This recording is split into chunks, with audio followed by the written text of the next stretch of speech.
ప్రార్థన చేసుకుందాం.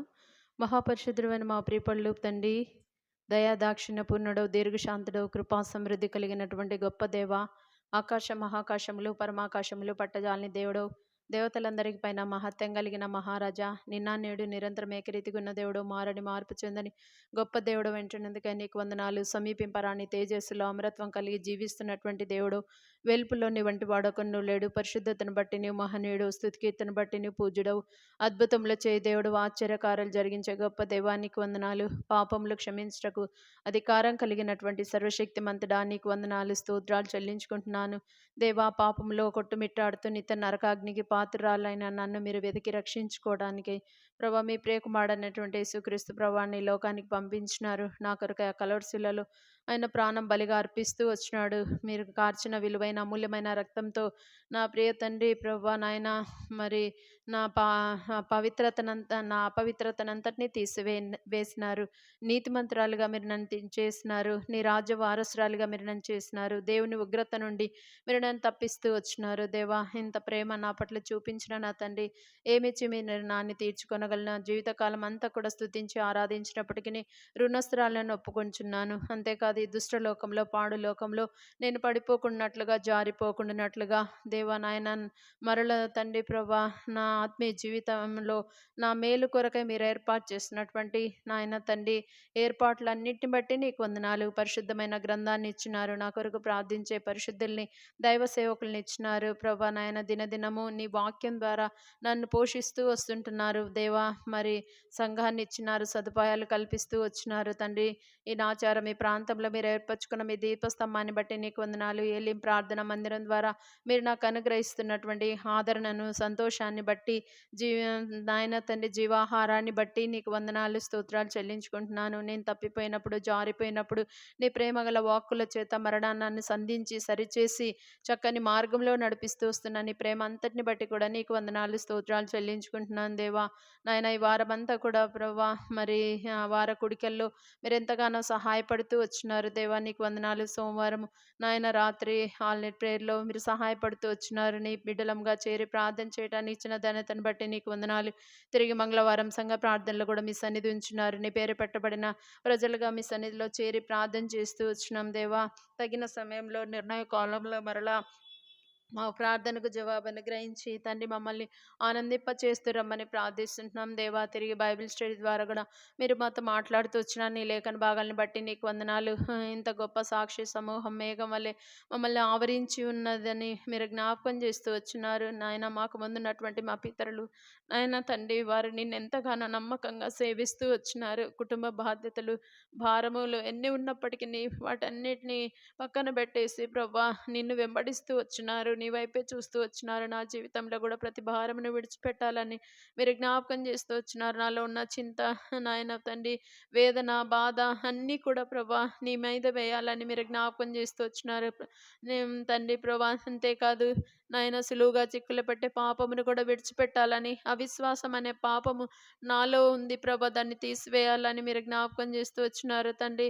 వాటిని తీసివేసుకుంటూ విశ్వాసం కర్తవైన మీ వైపు చూస్తూ ముందుకు సాగటానికి సహాయం దయచేయండి. పరిస్థితుల వైపు, మనుషుల వైపు చూడకుండా విశ్వాసమున కర్తవైన మీ వైపు చూస్తూ అనుదిన జీవితంలో ముందుకు సాగటానికి మీరే మా కృప అనుగ్రహిస్తురమ్మని ప్రార్థిస్తున్నాం. తిరిగి తండ్రి ప్రభా, శుక్రవారం ఉపవాస ప్రార్థనలు కూడా మీ సన్నిధించినారు తండ్రి. నీ పేరు పెట్టబడిన బిడ్డలంగా చేరి నీ సన్నిధిలో పెట్టిన మొర, విజ్ఞాపనలు నాయన మీరు ఆలకించినారు. నాయన, మా ప్రార్థనలు జ్ఞాపకార్థంగా మీ సన్నిధికి చేరినవన్నీ మిమ్మల్ని స్తుతిస్తున్నాం. దేవా, తగిన సమయంలో జవాబు అనుగ్రహిస్తురండి. తిరిగి ఈ దినము స్త్రీలమైన మేము బలహీనమైన ఘటమని ఎరిగి మా ఆత్మీయ క్షేమం కొరకు ఏర్పాటు చేసిన స్త్రీల కుడికను బట్టి నీకు వందనాలు.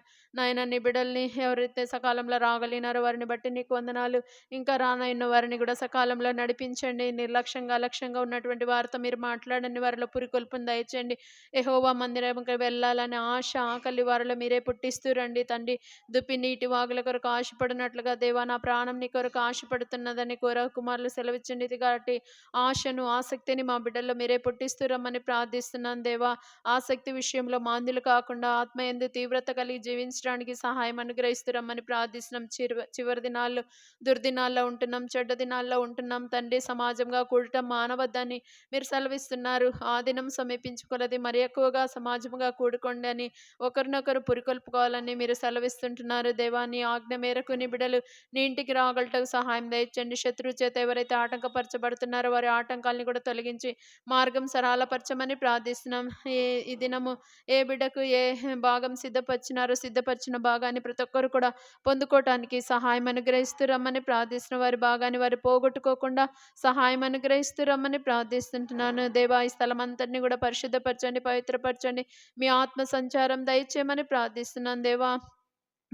మాలోని నిర్లక్ష్య స్వభావాన్ని తీసివేయండి దేవా. నాయన తండ్రి, మరి సకాలంలో నీ బిడ్డలు రాగలటకు సహాయం అనుగ్రహించండి.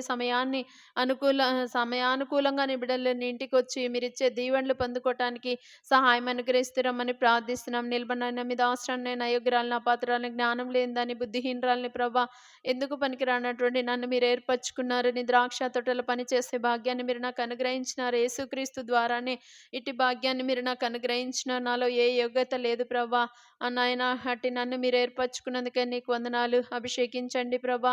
నీ నోటి బూరగా వాడుకొనండి నాయన. నన్ను మీరే ఖాళీ చేయండి. నా నోట మీ మాటలు ఉంచమని ప్రార్థిస్తుంటున్నాను దేవా. పాడే పాటల ద్వారా కూడా మీ నామానికి మహిమ తెచ్చుకోమని ప్రార్థిస్తూ సకల మహిమ ఘనత ప్రభావాలు మీకు ఆరోపించుకుంటున్నాను దేవా. కనబడినటువంటి అంధకార చీకటి శక్తులన్నింటినీ యేసుప్రభు మీరు ఇచ్చిన అధికారాన్ని బట్టి బంధిస్తుంటున్నాం దేవా. నాయన మీరు కూడా పరలోకంలో బంధిస్తానని సెలవిచ్చినారు దేవా. అందుని బట్టి నీకు వందనాలు స్తోత్రాలు చెల్లించుకుంటూ యేసుక్రీస్తు వారి పరిశుద్ధమైన ఘనమైన శక్తిగల నామం పేట ప్రార్థించి స్తుతించి అడిగి వేడుకుంటున్నాం తండ్రి. ఆమేన్.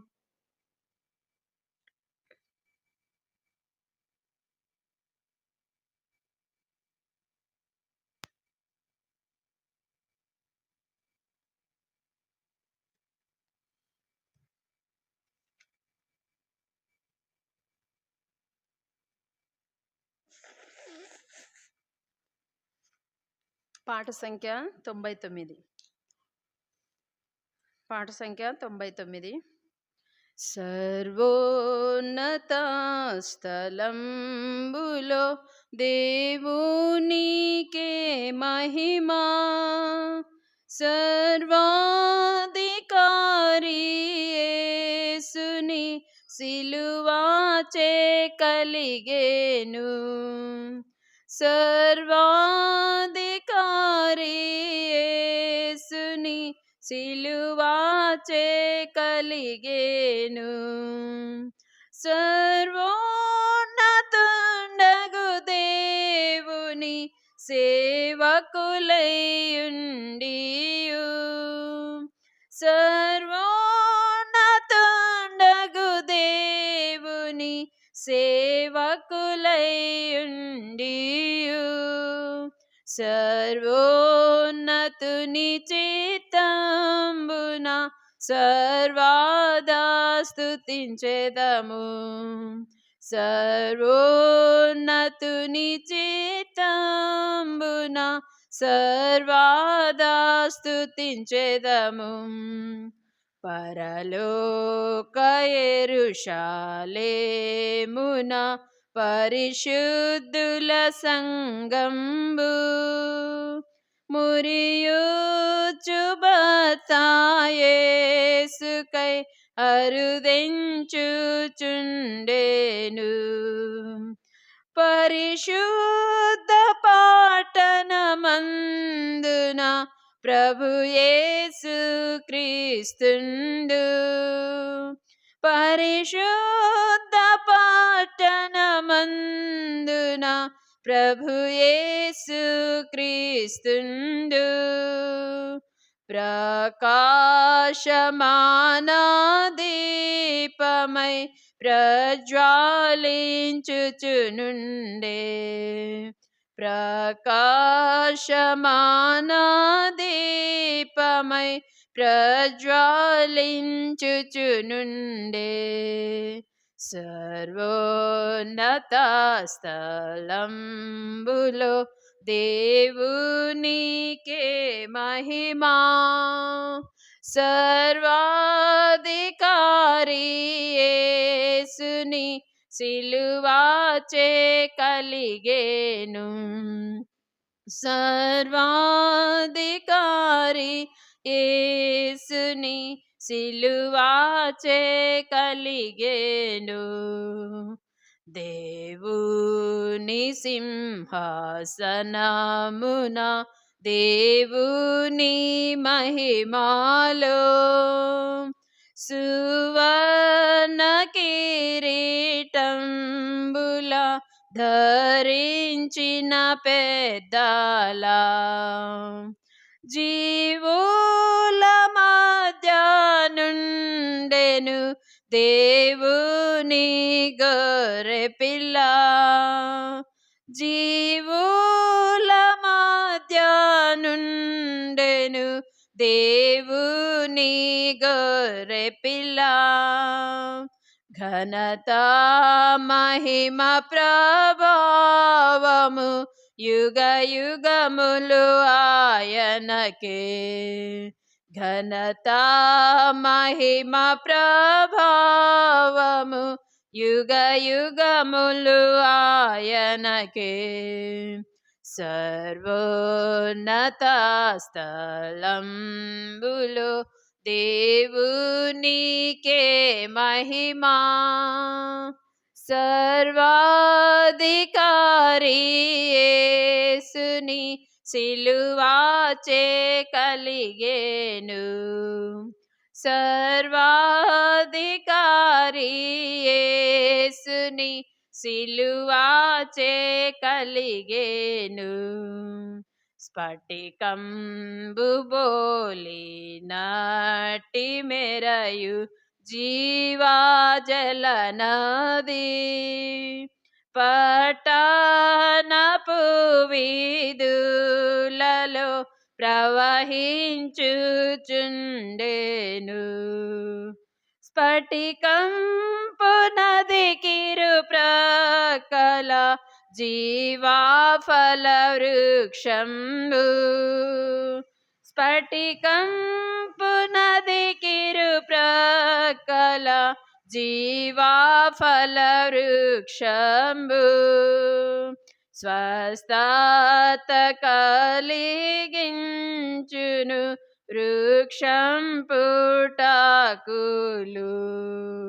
స్వస్థత కలిగించును వృక్షం పుటాకులు.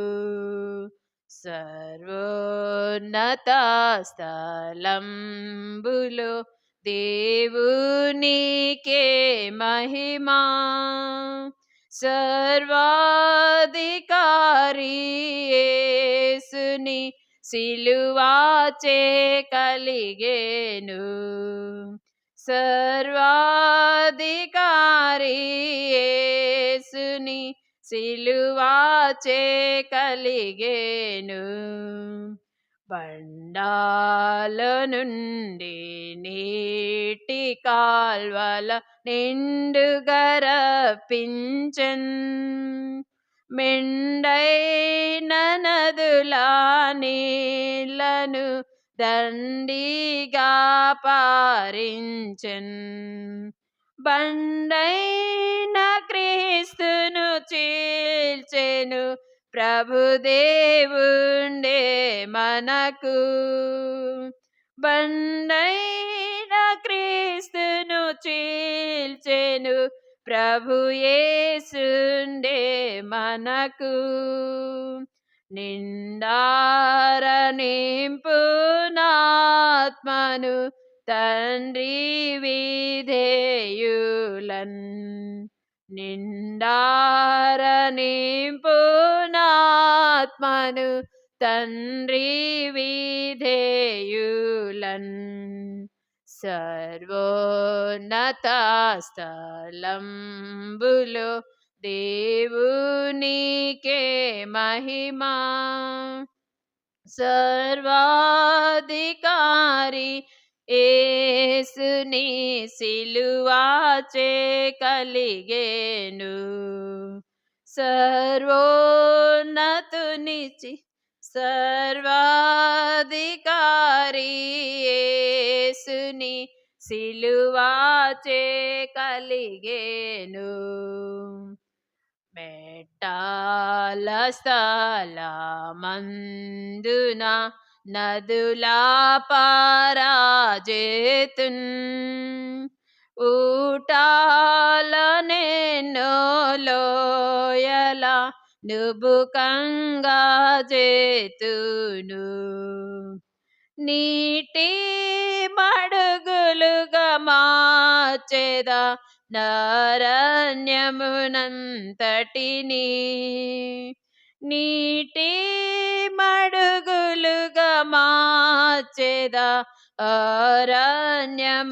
అరణ్యమునంతటిని నీటి బుగలుగా చేతును ఎండిన నేలను నీటి బుగలుగా చేతును ఎండిన నేలను సర్వోన్నత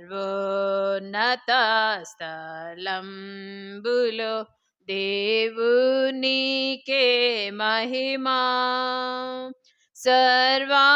సర్వాధికారి యేసుని సిలువాచే కలిగేను సర్వాధికారి యేసుని సిలువాచే కలిగేను దావీదు పట్టణమందున దావీదు సంతతిలో దేవుని సర్వశక్తితో జన్మించే యేసుండు దావీదు తాళము కలిగి తన సింహాసనముండు దావీదు తాళము కలిగి తన సింహాసనమందు తావిచ్చి చేర్చుకొనును జయించు వారిని తావిచ్చి చేర్చుకొనును జయించు వారిని సర్వోన్నత స్థలంబులో దేవునికే మహిమా సర్వాధికారి యేసుని సిలువాచే కలిగేను సర్వాధికారి యేసుని సిలువాచే కలిగేను సిల్వాలో మరణించెను శ్రీయేసు నా కొరకు విలువైన రక్తము కార్చెను మలినంబు పోగొట్టన్ బలుడైన ఆత్మశక్తితో గెలిచే సమాధిని బలుడైన ఆత్మశక్తితో గెలిచే సమాధిని బలమిచ్చును పరిశుద్ధులకు హల్లెలూయా పాడెదము బలమిచ్చును పరిశుద్ధులకు హల్లెలూయా పాడెదము సర్వోన్నత స్థలంబులో దేవునికే మహిమా సర్వాధికారి యేసుని సిలువాచే కలిగేను సర్వాధికారి యేసుని సిలువాచే కలిగేను సర్వోన్నతుండగు దేవుని సేవకులైయుండియు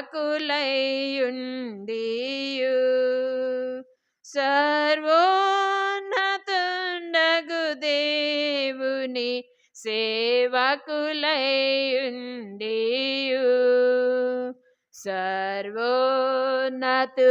చిత్తంబున సర్వాదా స్తుతించెదము. సర్వోన్నతుని చిత్తంబున సర్వాదా స్తుతించెదము.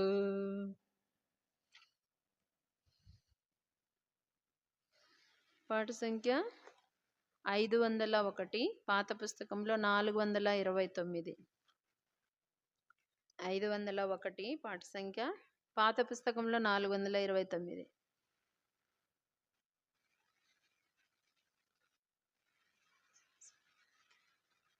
సమాధాన గృహంబులోను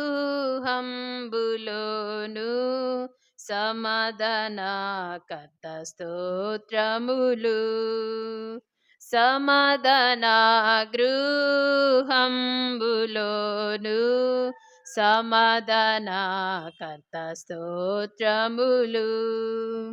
క్రీస్తు యేసు మనకిలలో నిత్య సమాధానము.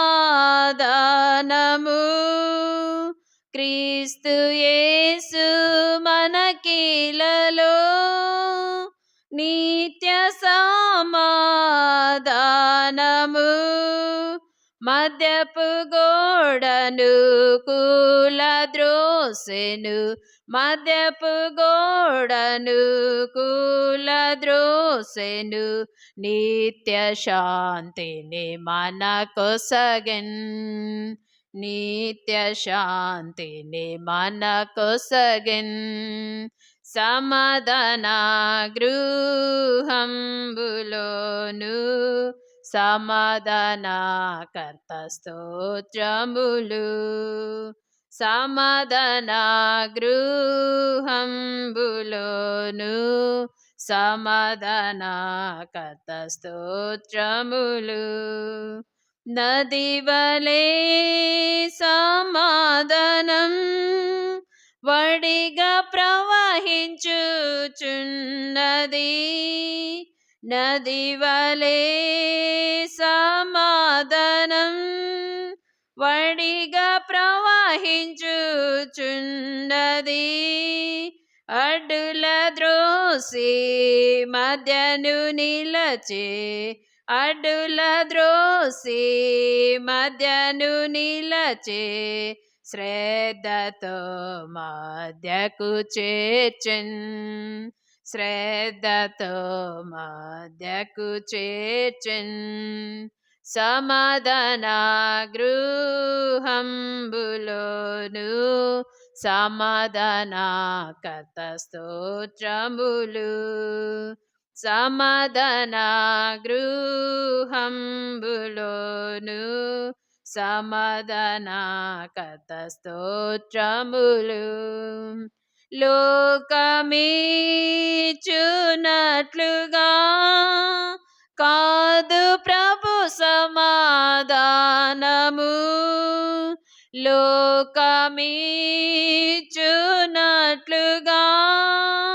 కాదు ప్రభు సమాధానము. సత్యమైనది నిత్యము నిల్చును, సత్యమైనది నిత్యము నిల్చును, నిత్యుడేసు చే కల్గెన్. నిత్యుడేసు చే కల్గెన్. సమాధాన గృహంబులోను సమాధాన కర్త స్తోత్రములు. సమాధాన గృహంబులోను సమాధాన కర్త స్తోత్రములు. దేవుని రాజ్యమిలా కాదు భోజన పానముల్. దేవుని రాజ్యమిలా కాదు భోజన పానముల్. నీతియు సమాధానము నిలా, నీతియు సమాధానము నిలా, పరిశుద్ధాత్మలో ఆనందం, పరిశుద్ధాత్మలో ఆనందం. సమాధాన గృహంబులోను సమాధానకర్త స్తోత్రములు, సమాధాన గృహంబులోను సమాధానకర్త స్తోత్రములు. పర్వతములు తొలగినను తత్తరిల్లిన కొండలు, పర్వతములు తొలగినను తత్తరిల్లిన కొండలు, నాదు కృప నిన్ను విడువదనెను, నాదు కృప నిన్ను విడువదనెను, నా సమాధానము ప్రభువే, నా సమాధానము ప్రభువే. సమాధాన గృహంబులోను సమాధానకర్త స్తోత్రములు, సమాధాన గృహంబులోను సమాధానకర్త స్తోత్రములు. ఆశ్చర్యకరుడు యేసే, ఆలోచనా కర్తయు, ఆశ్చర్యకరుడు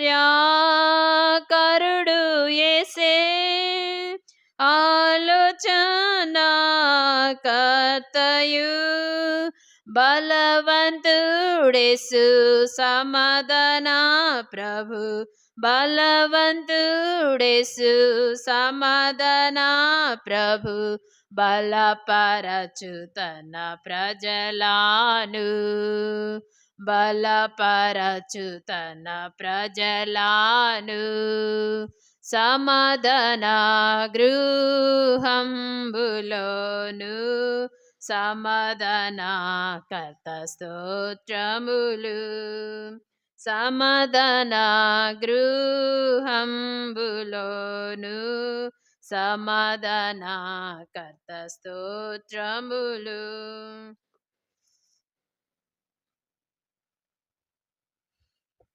బైబిల్ పల్లవి వాడుకుందాం. బైబిల్ పైకెత్తి. గ్రంథ వాగ్దానంబులన్నీ నావి, ప్రతి అధ్యాయము వరుస వచనము, తన దివ్య ప్రేమ వాగ్దానంబులు, గ్రంథ వాగ్దానంబులన్నీ నావి. Every promise in the book is mine, every chapter, every verse, every line, all the blessings of His love divine, every promise in the book is mine. రండి మన వాక్య భాగంలోనికి వెళ్దాము. ఈ దినాల్లో స్త్రీల మీటింగ్లో ఆత్మఫలాల గురించి మనము చూసుకుంటున్నాం కదా. గలతీయులకు రాసిన పత్రిక 5వ అధ్యాయము, గలతీ 5వ అధ్యాయము, గలతీయులకు రాసిన పత్రిక 5వ అధ్యాయము 22వ వచనము మనమందరం కలిసి చదువుకుందాం. గలతీ 5:22వ వచనం మనమందరం కలిసి చదువుకుందాం. అయితే ఆత్మఫలమేమనగా ప్రేమ, సంతోషము, సమాధానము, దీర్ఘశాంతము, దయాలుత్వము, మంచితనము, విశ్వాసము, సాత్వికము, ఆశా నిగ్రహము, ఇట్టి వాటికి విరోధమైన నియమమేదియూ లేదు.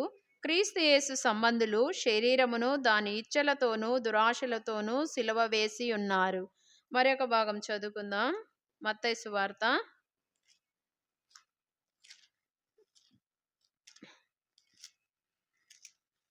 సువార్త 3వ అధ్యాయము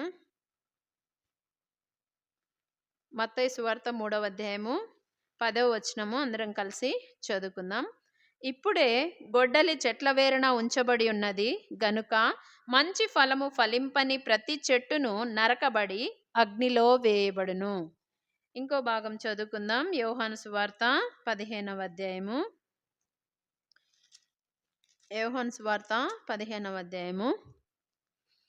2వ వచనము అందరం కలిసి చదువుకుందాం. యోహాను సువార్త 15వ అధ్యాయము 2వ వచనము మనమందరం కలిసి చదువుకుందాం. నాలో ఫలింపని ప్రతి తీగెను ఆయన తీసి పారవేయును, ఫలించు ప్రతి తీగె మరి ఎక్కువగా ఫలింపవలెనని దానిలోని పనికిరాని తీగలను తీసివేయును. చిన్న ప్రార్థన చేసుకుందాం. మోకరించండి. మహాపరిశుద్ధుడైన మా ప్రియ పరలోక తండ్రి, చదవబడిన లేఖన భాగాల్ని మా నిమిత్తం ఆశీర్వదించండి, విడిచి పంచిపెట్టండి. దేవా, నీ యొద్దకు వచ్చినాం తండ్రి. ప్రభా, పరలోకపు సంగతులు మరి మా జ్ఞానానికి మించినవి నాయన. ఈ పరిశుద్ధ గ్రంథంలోని మాటలు, దేవదూతల మాటలు ప్రభా తండ్రి, సృష్టికర్త అయిన దేవుని మాటలు అర్థం చేసుకునే జ్ఞానము తెలివి మాకు లేదు ప్రభా. మీరే వాటిని మాకు విరిచి పంచిపెట్టండి, బోధించండి ప్రభా. మీరు మా మంచి బోధకుడు ప్రభా. మీరు ఈ లోకంలో ఉన్న దినాల్లో జనసమూహమునకు ఎన్నో సంగతులు మీరు బయలుపరుస్తూ వచ్చినారు. వారందరూ ఆ మాటలు విని నాయన సత్యాన్ని గ్రహించి నిన్ను సొంత రక్షకునిగా వారు అంగీకరిస్తూ వచ్చినారు. దేవుని వెంబడిస్తూ వచ్చినారు. పరలోక రాజ్యం కొరకై సిద్ధపడుతూ వచ్చినారు. అదే రీతిగా ఈ దినాల్లో మీరే మాతో మాట్లాడండి. మా జీవితాల్లో కూడా ప్రభా మరి మేము ఎలా మిమ్మల్ని వెంబడించాలో, ఏ రీతిగా వెళ్తే ప్రభా పరలోక రాజ్యం చేరుకోగలమో తండ్రి మీ వాక్యం ద్వారా స్పష్టంగా మాతో మాట్లాడుతూ రండి. మాలో ప్రభా పరలోక రాజ్యానికి చేరటానికి ఏదైతే అడ్డుగా ఉంటున్నాయో వాటిని కూడా, మా బలహీనతల్ని కూడా మీరు మాకు చూపించండి ప్రభా. నీ వాక్యము అద్దం లాంటిది అని మీరు సెలవిస్తుంటున్నారు కాబట్టి నీ వాక్యం అనే అద్దం ఎదుటికి వచ్చి ఉంటుండగా మా నిజ స్థితిని మాకు చూపించి మమ్మల్ని సరిచేసి మమ్మల్ని ఆ నిత్య రాజ్యం కొరకై సిద్ధపరచమని ప్రార్థిస్తుంటున్నాను దేవా. ఇంతవరకు పాటల ద్వారా మీ నామానికి మహిమ తెచ్చుకున్నందుకని నీకు వందనాలు.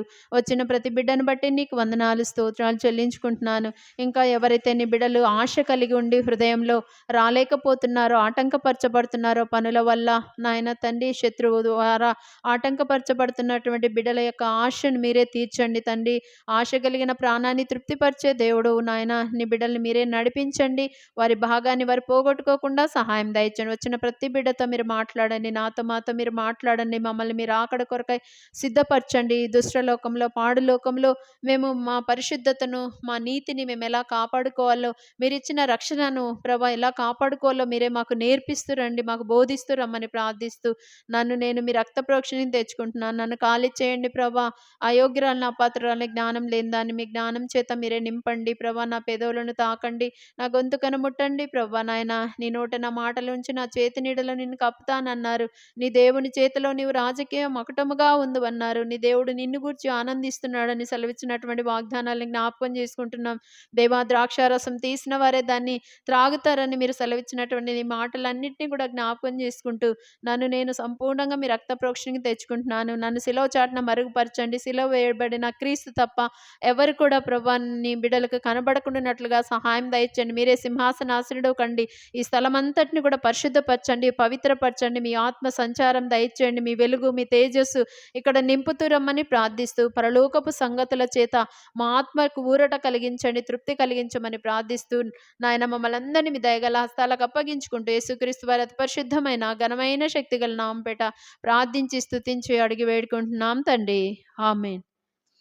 మత్తయి సువార్తలో చూసుకున్నట్టుగా ఇప్పుడే గొడ్డలి చెట్ల వేరున ఉంచబడి ఉంది, మంచి ఫలము ఫలింపని ప్రతి చెట్టును నరకబడి అగ్నిలో వేయబడును అని వ్రాయబడి. అంటే చెట్టు ఏం పండు కాయాలమ్మా, ఏం ఫలం ఇవ్వాలంట? మంచి ఫలము ఇవ్వాలంట. మంచి ఫలం ఫలించకపోతే ఆ చెట్టును నరికి వేస్తాడు ఆ తోట యజమాని, తోటమాలి ఆ చెట్టును నరికించి వేసేవాడుగా ఉన్నాడు. ఎందుకంటే దానివల్ల ఫలితం లేదు, లాభం లేదు కనుక అది ఉండే స్థలం కూడా వేస్ట్ అయిపోతుంది అన్నట్టుగా ఆ యొక్క తోటమాలి దాన్ని నరికించి వేస్తాడు అని అంటున్నారు.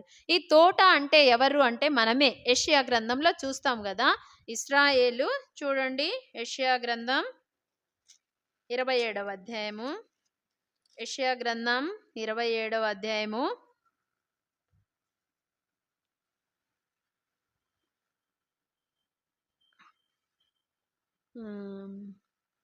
క్షమించండి, 30 యెషయా గ్రంథం 38వ అధ్యాయం అనుకుంటా. ఇశ్రాయేలు వనము, ద్రాక్షావనము అంటాడు కదా. సరే, 5వ అధ్యాయమా, క్షమించండి, యెషయా గ్రంథం 5వ అధ్యాయము. యెషయా గ్రంథం 5వ అధ్యాయం 27వ వచనం, 7వ వచనం, 5-7. ఇశ్రాయేలు వంశము సైన్యములకు అధిపతియగు యెహోవా ద్రాక్ష తోట, యూదా మనుషులు ఆయనకిష్టమైన వనము. ఆయన న్యాయము కావాలని చూడగా బలత్కారము కనబడెను. చూడండి, యూదా మనుషులు ఆయనకిష్టమైన వనము అంటే, వనం అంటే అనేక చెట్లతో కూడి ఉన్నదాన్ని వనము అంటారు కదా, చెట్లు. కాబట్టి యూదా మనుషులు, ఇశ్రాయేలు ప్రజలు ఆయన యొక్క ద్రాక్ష తోట అంటున్నాడు. ఈ ద్రాక్ష తోటలో మనల్ని కూడా దేవుడు నాటినాడు. ఈ ద్రాక్ష తోటలో నాటబడినటువంటి మనము మంచి ఫలం ఇచ్చేవారుగా ఉండాలని దేవుని యొక్క కోరిక, దేవుని యొక్క ఇష్టము. ఒకసారి మనకు తెలుసు, ఆయన ఆకలిగా ఉన్నాడంట. ఈ లోకంలో ఉన్న దినాల్లో యేసుక్రీస్తు ప్రభు వారు దారిలో నడుచుకుంటూ వెళ్తున్నప్పుడు చాలా ఆకలితో ఉండి ఆ యొక్క ద్రాక్ష తోట దగ్గరికి వెళ్ళినాడు. వెళ్తే ఆ ద్రాక్ష తోటలో ఒక అంజూరపు చెట్టు ఉందంట. ఆ చెట్టు దగ్గరికి వెళ్ళినాడు, ఏవైనా పండ్లు దొరుకుతాయేమో కోసుకొని తిందామన్నట్టు అక్కడికి వెళ్తే, అక్కడ ఆ చెట్టు ఆకులని పచ్చగా ఉన్నాయి, కానీ ఒక్క ఫలము కూడా ఆయనకు కనబడలేదు. వెంటనే ఆయన దాన్ని ఏం చేసిండమ్మా, శపించేసిండు కదా. ఫలం ఇవ్వని ఈ చెట్టు ఎందుకు, వేస్ట్ అని చెప్పేసి దాన్ని ఇక ముందుకు ఎప్పుడు కూడా నువ్వు కాపు కాయ కుందువుగాక అని అంటూ వచ్చినాడు. అంటే ఆకలితో వచ్చినప్పుడు ఆయనకు ఫలం కనపడకపోయేసరికి ఆయన ఏం చేస్తున్నాడు, దాన్ని శపించేసిండు. కాబట్టి దేవుడు, తండ్రి అయిన దేవుడు, మన కొరకు ప్రాణం పెట్టిన మన రక్షకుడు కూడా మన దగ్గరికి అనేక సార్లు దేవుడు ఫలం కోరుకుంటూ మన దగ్గరికి వస్తున్నాడు. మనం ఏదైనా ఫలం ఇస్తామేమో అని ఆయన ఆశతో మన దగ్గరికి వచ్చినప్పుడు మనం ఆయనకు ఫలము ఇవ్వగలుగుతున్నామా? చూడండి, ఎందుకు ఫలం ఇవ్వలేకపోతున్నాము? యోహాను సువార్త 15వ అధ్యాయము 2వ వచనం.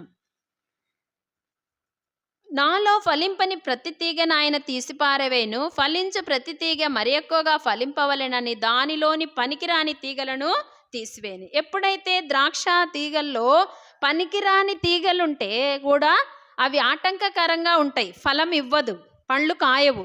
కాబట్టి ముందుగా మనం ఫలించాలంటే మనలోని పనికిరాని తీగలను తీసివేయటానికి మనం ఆయన సహాయాన్ని కోరుకోవాలి. మనం ఆయన దగ్గరకు వచ్చినప్పుడు మనలో పనికిరానివి ఏవైతే ఉన్నాయో అవి వాటిని తీసివేయమని మనము ప్రభును కోరాలి.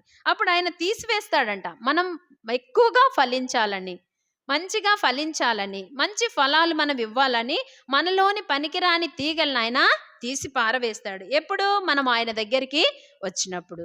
ఈ ఆత్మ ఫలాల్లో మరి గత వారాల్లో 2 ఫలాలు మనం చూసుకున్నాము. ఇప్పుడు 3వ ఫలమైనటువంటి ఏంటి అది? 3వ ఫలము గలతీ 5వ అధ్యాయము 22వ వచనం. గలతీలకు రాసిన పత్రిక 5వ అధ్యాయము 22వ వచనంలో 3వ ఫలం ఏంటమ్మా? సమాధానం అనే ఫలము. సమాధానం అంటే ఏంటి? సమాధానం అంటే ఏంటమ్మా? సమాధానం అంటే శత్రుత్వాన్ని అనగా విరోధ భావాన్ని తీసివేసి కదా, విరోధ భావం, మనలో ఉన్నటువంటి విరోధ భావాన్ని తీసివేసి, లేకపోతే తగు వలన, గొడవల వలన తెగిపోయినటువంటి సంబంధాన్ని తిరిగి కలపడం, అదే సమాధానము అంటారు కదా. సమాధానం అంటే శత్రుత్వం, మనలో ఉన్నటువంటి శత్రుత్వాన్ని, విరోధ భావాన్ని తీసివేసి మన గొడవల వల్ల తెగిపోయినటువంటి మనకు, మన ఇరుగు పొరుగు వారికి, లేకపోతే మనకు, మన అన్నదమ్ములకు, లేకపోతే మనకు దేవునికి ఉన్నటువంటి సంబంధం తెగిపోతుంది. ఎట్లా? గొడవల వల్ల కదా. దేవునికి మనకు సంబంధం ఎట్లా తెగిపోతుంది? పాపం వల్ల తెగిపోతుంది. అట్లానే ఇట్లా తెగిపోయినటువంటి సంబంధాన్ని తిరిగి కలుపుకోవడం, తిరిగి పునరుద్ధరించేదాన్నే సమాధానము అని అంటారన్నమాట. యేసుక్రీస్తు అందుకనే మన పాపము వలన దేవునికి మనకు ఏమేర్పడింది? విరోధం ఏర్పడింది కదా. మన పాపమును బట్టి, మనమంటే దేవునికి చాలా ఇష్టమే, కానీ మనలో ఉన్న పాపం అంటే ఆయనకు ఇష్టం లేదు. మనలో ఉన్న పాపమును బట్టి దేవునికి మనకు విరోధము ఏర్పడింది. ఈ విరోధ భావాన్ని తీసివేయడానికే యేసుక్రీస్తు ప్రభు ఈ లోకానికి వచ్చి మన పాపముల నిమిత్తమై ఆయన కలువరి శిలువలో మరణించి సమాధి చేయబడి తిరిగి లేచినాడు. విలువైన రక్తాన్ని మన కొరకే ధారపోయట ద్వారా దేవుడితో మనల్ని సమాధాన పరుస్తూ వచ్చినాడనమాట. కాబట్టి దేవునితో మన సంబంధం, మానవుని సంబంధము దేవునితో తెగిపోయింది. ఎప్పుడు తెగిపోయింది? పాపమును బట్టి. మానవుడు చేసినటువంటి పాపమును బట్టి దేవునికి మానవునికి మధ్య సంబంధము తెగిపోతుంది. పాపముతో ఉండి దేవుని దగ్గరకు వచ్చి మనం ఈ ప్రార్థన చేస్తే వినడంట కదా. దేవుడు పాపుల మనవి ఆలకింపడని కీర్తనల గ్రంథంలో చూస్తాం. దేవుడు మళ్ళీ యెషయా గ్రంథం 59లో కూడా ఉంది కదా, మీ పాపములు మీకును మీ దేవునికిని అడ్డముగా వచ్చినాయి. మన ప్రార్థన దేవుని దగ్గరికి వెళ్ళకుండా, మన మొర ఆయన దగ్గరికి వెళ్ళకుండా మన పాపాలే మనకు అడ్డుగా నిలుస్తున్నాయి. దేవునికి మనకు ఉన్నటువంటి సంబంధాన్ని అవి దూరం చేస్తున్నాయి. కాబట్టి మనము దేవుడితో సమాధాన పడాల. మొట్టమొదటిగా అసలు సమాధానము ఎక్కడ దొరుకుతుంది? ఎక్కడ ఉంటుంది సమాధానము? అంగళ్ళల్లో దొరుకుతుందా? దుకాణాల్లో దొరుకుతుందా? సమాధానము దొరకదు. ఎక్కడ దొరుకుతుంది? దేవుడే సమాధాన కర్త అంట. చూడండి, యెషయా గ్రంథం 9వ అధ్యాయము 6వ వచనం. యెషయా గ్రంథం 9వ అధ్యాయము 6వ వచనం.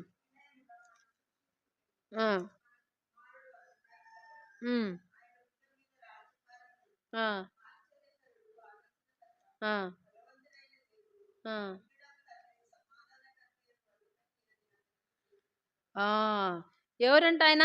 సమాధాన అధిపతి. ఆయన సమాధానానికి అధిపతి. ఆయన దగ్గర సమాధానం ఉంది. ఆయన సమాధాన కర్త, సమాధానకర్త కదా. హెబ్రీలకు రాసిన పత్రిక 12వ అధ్యాయంలో చూస్తాం కదా, ఆయన సమాధాన కర్త. కాబట్టి విశ్వాసమునకు కర్త. కాబట్టి ఆ సమాధానకర్త దగ్గరికి మనము రావాలి. ఈ లోకానికి సమాధానం ఇవ్వడానికే యేసుక్రీస్తు ప్రభు ఈ లోకంలో జన్మించినాడు. అసలు ఈ దినాల్లో చూస్తే భూతద్దం పెట్టి చూసినా కూడా ఎవరిలో కూడా సమాధానము, భార్య భర్తల మధ్య కానీ, కుటుంబంలో కానీ, అన్నదమ్ముల మధ్య కానీ సమాధానాన్ని మనము చూడలేము. సంఘాల్లో కూడా సమాధానాన్ని కోల్పోతున్నారు ఈ దినాల్లో. కారణం ఏంటి అంటే విరోధ భావము వాళ్ళలోకి రావడం వల్ల. అంటే పనికిరాని తీగలు, పనికిరాని ఆలోచనలు, పనికిరాని తలంపులు, పనికిరాని క్రియల ద్వారా ఏమవుతుంది? సమాధానాన్ని కోల్పోతున్నారు. భూ సంబంధమైన వాటి మీద మనసు పెట్టుకుంట ద్వారా దేవుడిచ్చే ఆ సమాధానాన్ని మానవుడు కోల్పోతున్నాడు. కాబట్టి ఆ కోల్పోయిన సమాధానాన్ని మరలా మనము తీసుకురావాలి. తండ్రి ఆయన దగ్గరే ఉంది సమాధానం. మనకు సమాధానం ఎప్పుడైతే కోల్పోతామో, ఎప్పుడైతే మనకు అన్నదమ్ముల మధ్య లేకపోతే విశ్వాసుల మధ్య సంఘములో విరోధ భావం ఏర్పడినప్పుడు ఎవరి దగ్గరికి రావాలి? ఆయన దగ్గరికి రావాలి. ఆయన అడగాలి. ఆయన ఇస్తాడు అడిగితే. ఆయనతో మనం సహవాసం చేస్తే తప్పకుండా ఆయన మనకు సమాధానము అనుగ్రహించేవాడుగా ఉన్నాడు. సమాధానం ఆయన దగ్గరే ఉంది, ఎక్కడ దొరకదు. తండ్రి, నా హృదయంలో సమాధానం కోల్పోయినాను, నాకు సమాధానం అని. అందుకని ఏమంటాడు? ఎవరికైనా విరోధ భావము కలిగితే సూర్యుడు అస్తమించక మునుపే ఏం చేయాలంట? సమాధాన పడాలంట.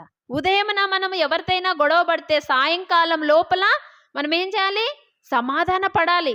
అట్లా సమాధానం లేకుండా మనం ప్రార్థన చేస్తే నెమ్మది ఉండదు కుటుంబంలో. ఆ సమాధానము, అసమాధానం అలానే కొనసాగుతూ ఉంటుంది. నువ్వు ఎప్పుడైతే సమాధానాన్ని కోరుకుంటావో అప్పుడు నీ హృదయం నెమ్మదితో ఉంటుంది, నీ కుటుంబం నెమ్మదిగా ఉంటుంది. నువ్వు అప్పుడు ధైర్యంతో దేవుని దగ్గరికి వెళ్ళగలము. సమాధానం లేకుండా దేవుని దగ్గర ప్రార్థన చేయటానికి కూడా రాదు, ప్రార్థన చేయలేము. అసమాధానంతో ఉన్నప్పుడు దేవుని సన్నిధికి రాలేము, దేవుని సన్నిధిలో ప్రార్థన చేయలేము. అపవాదకు సాతానుడు దేవుని బిడ్డల్లో ఇదే తీసుకొస్తాడు. ముందు కలవరం తీసుకొస్తాడు, అసమాధానం తీసుకొచ్చి మనం దేవుని సన్నిధికి వెళ్ళకుండా, ప్రార్థన చేయకుండా మనకు విరోధ భావాన్ని వాడు మన తలంపులోకి తీసుకొచ్చేవాడు సాతానుడు. కాబట్టి మనం సమాధానం కోల్పోయినప్పుడు వెంటనే ఆయన దగ్గరికి రావాలి. ఎందుకంటే ఆయన దగ్గరే సమాధానము మనకు దొరుకుతుంది. ఆయన సమాధానకర్త, సమాధాన అధిపతి. కాబట్టి ఆయన దగ్గరికి మనం వచ్చినప్పుడు మనకు ఆయన సమాధానం ఇచ్చేవాడుగా ఉన్నాడు. ఆయన అసలు భూమి మీద ఎందుకు వచ్చిండు? ఆయన సమాధానం ఇవ్వడానికి వచ్చినాడు. ఆయన పుట్టుక దినాన చూడండి, లూకా సువార్త, ఆయన పుట్టినప్పుడు ఆ యొక్క పరలోక సైన్య సమూహం చెప్తున్నారు. లూకాసు వార్త 2వ అధ్యాయము 14వ వచనం. ఎప్పుడొచ్చింది భూమి మీదకి సమాధానం అనేది? యేసు ప్రభు పుట్టుకతోనే భూమి మీదకి సమాధానము వచ్చింది. 14వ వచనం. ఆ. ఉమ్. ఆ. చూడండి, సర్వోన్నతమైన స్థలములలో దేవునికి మహిమయు, ఆయనకిష్టులైన మనుషులకు భూమి మీద సమాధానము. కాబట్టి మనం ఆయనకిష్టులుగా ఉన్నప్పుడే దేవుడిచ్చే ఆ సమాధానాన్ని మనము అనుభవించగలము. ఆయనకు విరోధంగా ఆయనకు ప్రార్థన చేయకుండా, ఆయన సన్నిధికి రాకుండా, ఆయనతో సహవాసం చేయకుండా ఉంటే దేవుడిచ్చే సమాధానాన్ని మనము పొందుకోలేము. కాబట్టి ఆయనకిష్టులైన మనుషులకు భూమి మీద ఏమంట? సమాధానము. ఈ దినాల్లో చాలా మంది సమాధానం కొరకు కూడా హిందూస్ చాలా మంది చూస్తున్నాం, తపస్సులు చేస్తుంటారు, కొండలకి ఎక్కుతుంటారు, ఎక్కడెక్కడో పోయి సమాధానం కోసం, నెమ్మది కోసము ఎన్ని తపస్సులు చేసిన వారు పొందుకోలేకపోతున్నారు. సమాధానకర్త ఎవరో వాళ్ళు గ్రహించలేకపోతున్నారు. వారి మనోనేత్రాలు ఈ లోకపు దేవత అవిశ్వాసులైన వారి మనోనేత్రాలకి గ్రుడ్డితనం కలుగచేయటం ద్వారా ఆ సమాధాన కర్తను వారు కనుగొనలేకపోతున్నారు. ఎన్నో తపస్సులు చేస్తున్నారు, కానీ సమాధానము పొందలేకపోతున్నారు. కొందరైతే దాన ధర్మాలు చేస్తారు సమాధానం కోసము. కొంతమంది ఏం చేస్తారు?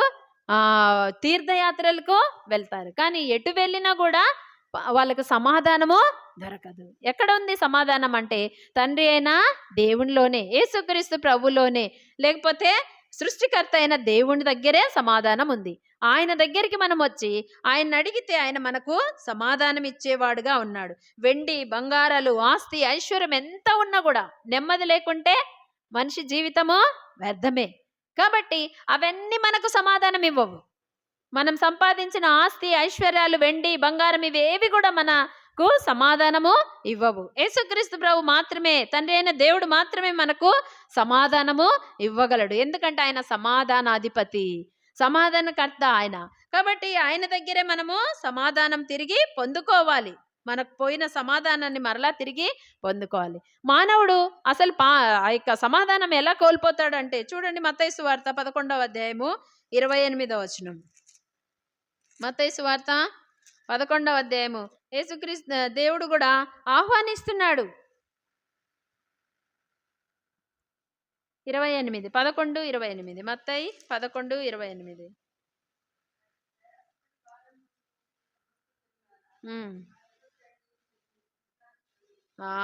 విశ్రాంతి అంటే నెమ్మది, సమాధానము నేను ఇస్తాను, నా దగ్గరికి రండి అంటున్నాడు. ఎవరైతే ఈ మాట ఆలకించి ఆయన దగ్గరికి వస్తే, ఆయన దగ్గరికి వచ్చిన వారికి ఆయన తప్పకుండా విశ్రాంతిని, నెమ్మదిని, సమాధానాన్ని ఇచ్చేవాడుగా ఉన్నాడు. ప్రయాసపడి భారం మోసుకొంచున్న సమస్త జనులారా నా యొద్దకు రండి.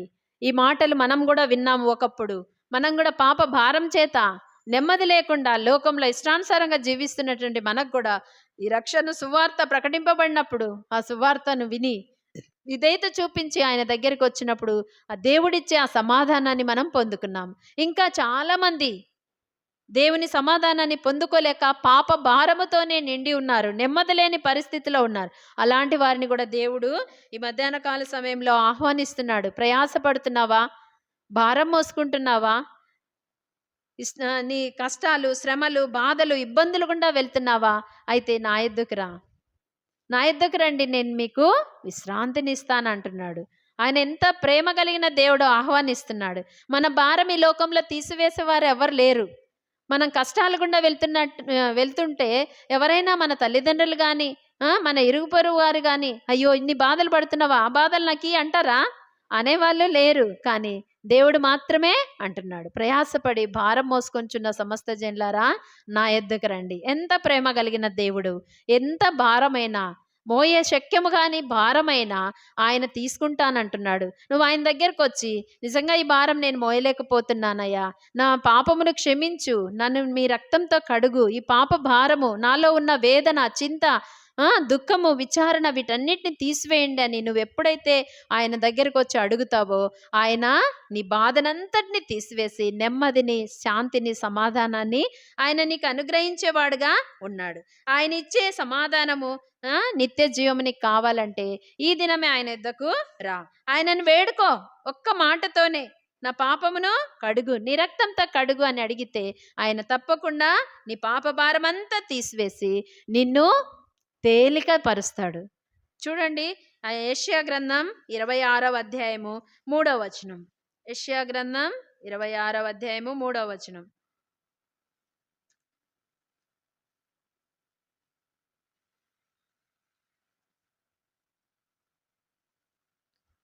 యెషయా గ్రంథం 26 3వ వచనం. ఎవని మనస్సు నీ మీద ఆనుకొనునో వానిని నీవు పూర్ణ శాంతి గలవానిగా కాపాడుదువు. ఎలయనగా అతడు నీ యందు విశ్వాసం ఉంచి ఉన్నాడు. ఎవరైతే ఆయన మీద ఆనుకుంటారో, ఎవరు ఆనుకుంటారు మామూలుగా? చిన్నపిల్లలు తల్లి రమ్మను ఇట్లా ఆనుకొని కూర్చుంటారు, తండ్రి మీద కూడా ఇట్లా ఆనుకొని ఉంటారు కదా. ఆ రీతిగా మన సృష్టికర్త అయిన దేవుడు ఆయన అంటున్నాడు, ఎవని మనస్సు ఆయన మీద ఆనుకో. నువ్వు కూడా ఆయన దగ్గరకు వచ్చి ఆనుకో, నీ భారమంతా ఆయన మోస్తాడు. కాబట్టి ఆయన మీద ఆనుకుంటేనే మనకు పూర్ణ శాంతి, నెమ్మది, సమాధానం మనకు అనుగ్రహించబడుతుంది. కాబట్టి ఆయన దగ్గరికి వచ్చిన వారిని ఆయన ఎప్పుడు కూడా బయటికి త్రోసివేసే దేవుడు కాదు. ఆయన దగ్గరికి నువ్వు రావడము ఆలస్యం. నువ్వు ఎప్పుడైతే వస్తావో తప్పకుండా ఆయన నీకు సమాధానము అనుగ్రహిస్తాడు. పాపం వలన మనము దేవుడితో మనకున్నటువంటి సంబంధాన్ని మనం కోల్పోతూ వచ్చినాం. ఆ సమాధానం మరలా నువ్వు పొందుకోవాలంటే యేసుక్రీస్తు ప్రభు దగ్గరికి రా, దేవుని దగ్గరికి రా. తండ్రి అయిన దేవుని మీద నువ్వు ఆనుకొని మనసు ఆయన మీద ఆనుకుంటే తప్పకుండా ఆయన నిన్ను పూర్ణ శాంతి గలవానిగా కాపాడుతాడు. తర్వాత సమాధానకర్త ఆయనే. ఆయన దగ్గర సమాధానం దొరుకుతుంది.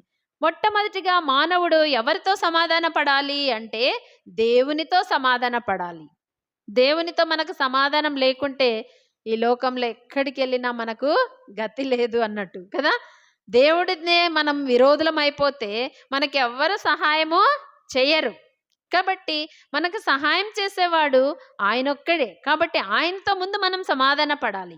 ఆయనతో మనము సమాధాన పడితే అప్పుడు మనకు నెమ్మది కలుగుతుంది. చూడండి, రోమీలకు రాసిన పత్రిక 5వ అధ్యాయము 1వ వచనం. రోమీలకు రాసిన పత్రిక 5వ అధ్యాయము, రోమా 5వ అధ్యాయము 1వ వచనం.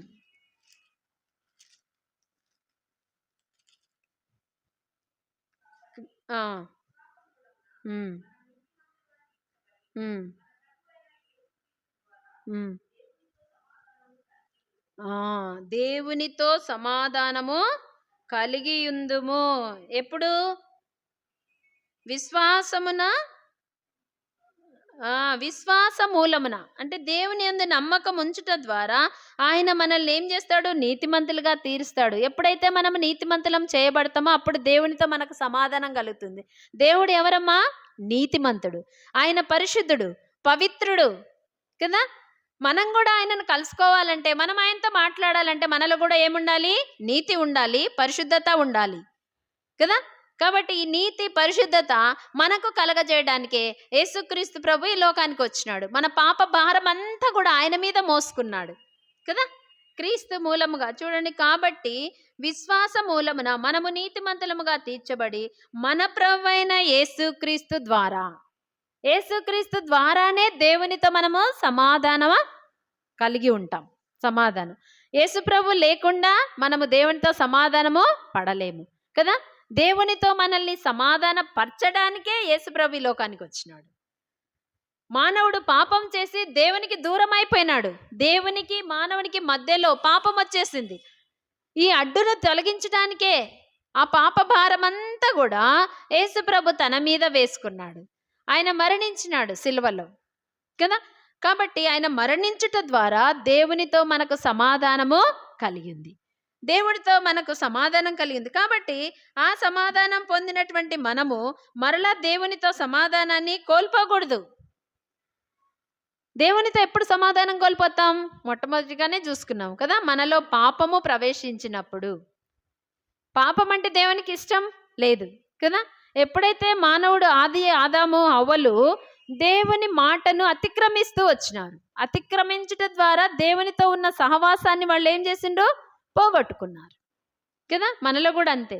మనం ఎప్పుడు దేవునితో సమాధానం పోగొట్టుకుంటాము అంటే దేవునికి అయిష్టకరమైన కార్యాలు, దేవునికి ఇష్టం లేని పనులు, దేవుడు వద్దన్నవి మనం చేసినప్పుడు మనకు దేవునికి ఎడబాటు వచ్చేస్తుంది. మనకు దేవునికి ఎడబాటు వస్తుంది. కాబట్టి మనం దేవునికి ఇష్టలముగా జీవించాలి. దేవునికి విరోధమైన కార్యాలు మనలో ఉండకూడదు. ఒకవేళ ఉందా, వెంటనే ప్రభువా నేను ఈ విషయంలో తప్పిపోయినాను, నాలో పాపం ప్రవేశించింది, నాలో అవిధేయత వచ్చింది, నాలో గర్వం వచ్చేసింది, నాలో అహంకారమైన మనసు వచ్చింది, దుష్టత్వం వచ్చేసింది, పొరుగువారితో కలహపడుతున్నాను, ఈ రీతిగా దేవుడితో మనకున్న సంబంధము ఏ విధంగా కోల్పోయినావో దాన్ని యథార్థంగా మళ్ళీ దేవుని దగ్గర చెప్పాలి. చెప్పి అడిగితే దేవుడు తప్పకుండా మరలా ఆ సమాధానాన్ని నీకు ఇచ్చేవాడుగా ఉన్నాడు. అంతేకాదు యూదులకు మనకు కూడా విరోధ భావం ఉండే. చూడండి, ఎఫెసీయులకు రాసిన పత్రిక 2వ అధ్యాయము 14వ వచనం. ఎఫెసీ 2:14.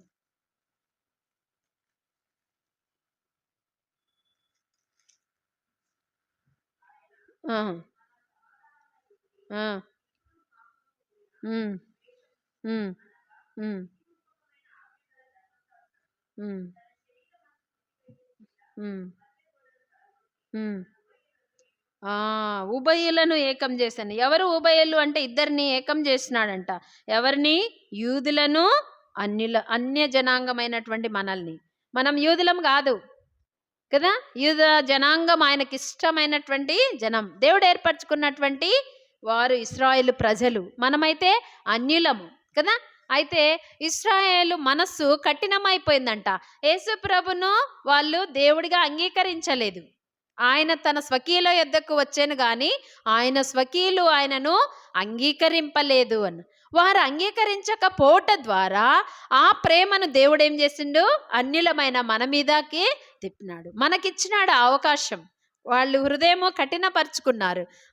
ఆ సమయంలోనే అన్యులమైనటువంటి మన పట్ల దేవుని కృప చూపిస్తూ వచ్చినాడు, మనకట్టి భాగ్యాన్ని ఇచ్చినాడు. మనల్ని ఇశ్రాయేలుతో సహపౌరులుగా మనల్ని చేస్తూ వచ్చినాడు. ఇశ్రాయేలు నిబంధనలు, వాగ్దానాలు ఇవన్నీ కూడా ఎవరివి అంటే ఇశ్రాయేలు ప్రజలవే. కానీ అన్యులమైన మన కొరకు దేవుడు వీటిని మరలా మనల్ని ఉభయులను ఏకం చేస్తున్నాడు ఆయన మరణం ద్వారా. ఆ యూదులను మనల్ని ఏకం చేస్తూ వచ్చినాడు. ఇప్పుడు మనము ఇశ్రాయేలు వంశంలోనికి చేర్చబడినాం. ఒకప్పుడు లేదు. ఎప్పుడైతే మనం యేసుప్రభునందు విశ్వాసం ఉంచినామో, యేసుప్రభు రక్తం చేత కడబడినామో అప్పుడు ఆయనకు స్వకీయ జనముగా మనము అవుతూ వచ్చినాము. ఆయన స్వకీయ జనులు అంటే ఇశ్రాయేలు ప్రజలు, అంటే ఇశ్రాయేలుతో మనల్ని కూడా సమానంగా చేస్తూ వచ్చినాడు. వారికి మనకు ఉండినటువంటి విరోధ భావాన్ని ఆయన తీసివేసి ఉభయులను ఏకం చేస్తూ వచ్చినాడు అనమాట. అంతేకాదు మనం దేవునితో మనకు తెగిపోయిన సంబంధం ఎట్లా తెగిపోయింది అంటే ఎఫెసీయులకు రాసిన పత్రిక 2వ అధ్యాయం 1వ వచనంలో మనం చూస్తాం కదా. దేవునికి మనకు ఉన్నటువంటి సంబంధము ఎట్లా తెగిపోయిందంట?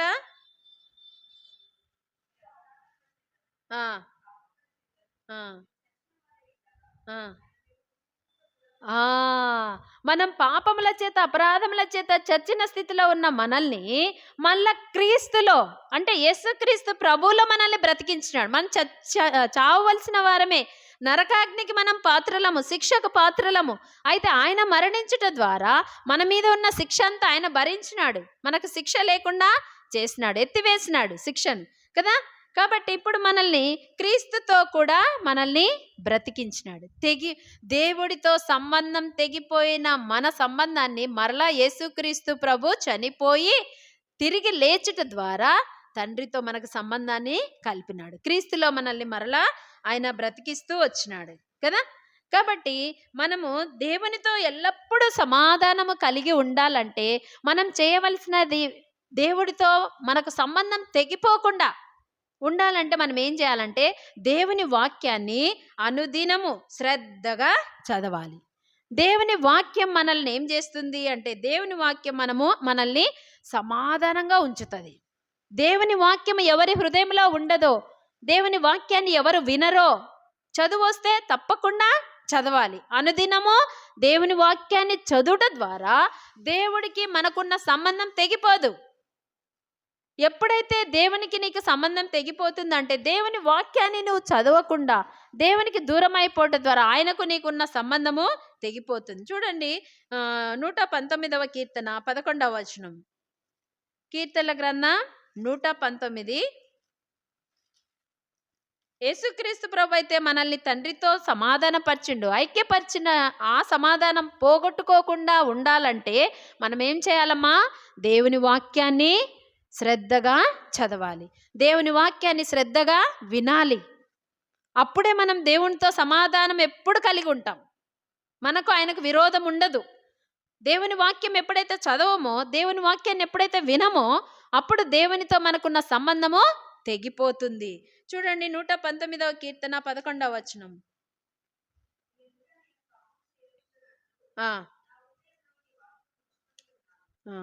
చూడండి, దేవునికి మనకు సంబంధం ఎప్పుడు తెగిపోతుందని విన్నాం మనం ఇప్పుడు? పాపం వచ్చినప్పుడు. అయితే ఇక్కడ చదివినటువంటి ఈ మాట, నీ ఎదుట నేను పాపం చెయ్యకుండునట్లు నా హృదయంలో నీ వాక్యము ఉంచుకొని ఉన్నాను. దేవుని మందిరానికి వస్తున్నప్పుడు, వాక్యం చెప్తున్నప్పుడు ఆ వాక్యం మనం తీసుకొని హృదయంలో పెట్టుకోవాలి. హృదయంలో ఎప్పుడైతే వాక్యం ఉంటుందో మనం పాపం చెయ్యం. ఎవరి హృదయంలో వాక్యం ఉండదో వారు పాపం చేస్తారు. ఎవరి హృదయంలో వాక్యం ఉండదో వాళ్ళు పాపం చేయటానికి కారకులైతారు, దేవుడితో సంబంధాన్ని కోల్పోతారు. కాబట్టి దేవుడితో మనకు సంబంధము ఎప్పుడు కలిగి ఉండాలంటే దేవుని వాక్యాన్ని ఎక్కడ పెట్టుకోవాలంట? ఎక్కడ పెట్టుకోవాలమ్మా? హృదయములో. నీ ఎదుట నేను పాపం, దావీదు అంటున్నాడు, నీ ఎదుట నేను పాపం చేయకుండానట్లుగా నా హృదయంలో నీ వాక్యం ఉంచుకొని ఉన్నాను. కాబట్టి దేవునితో మనం ఎప్పుడు సంబంధం కలిగి ఉండాలి, సమాధానం కలిగి ఉండాలంటే దేవుని వాక్యాన్ని మన హృదయంలో ఉంచుకోవాలి. అంతేకాదు, ప్రకటన గ్రంథం 1వ అధ్యాయం 3వ వచనంలో చూడండి. ప్రకటన గ్రంథం 3వ అధ్యాయము 1వ అధ్యాయం 3వ వచనం.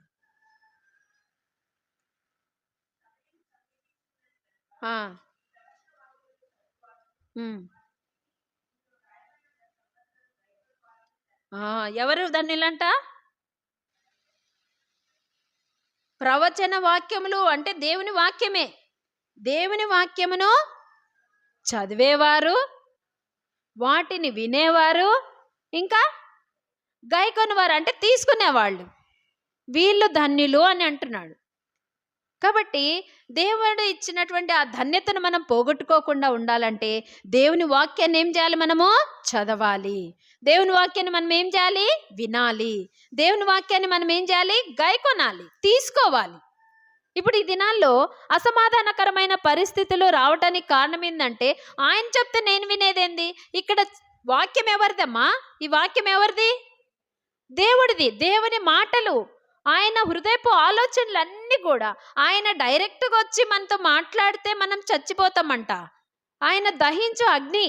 అందుకని ఆయన ఏం చేసినంటే ఈ పరిశుద్ధమైన గ్రంథాన్ని ప్రవక్తల ద్వారా రాపిచ్చి పెట్టినాడు. ఈ వాక్యం అంతా ఎవరిది అంటే దేవుని వాక్యం. ఈ వాక్యం చెప్తున్న వారు మనుషులే కావచ్చు, కానీ మాట్లాడడానికి మనిషిని జ్ఞానం సరిపోదు. మనిషిని జ్ఞానం సరిపోదు. దేవుని ఆత్మ ద్వారానే ఈ మాటలు బయటికి వస్తాయి. అర్థమైందా? నిలబడే వ్యక్తుల్ని చూడకూడదు మనము. అక్కడ నిలబడిన గాడిద ద్వారా కూడా మాట్లాడతాడు దేవుడు. మాట్లాడలేదా? గాడిద కూడా వాక్ ఇచ్చి మాట్లాడినాడు. మనం అనుకుంటాం చాలాసార్లు మనం మనుషుల వైపు చూస్తున్నాం. ఈ దినాల్లో అదే జరుగుతుంది.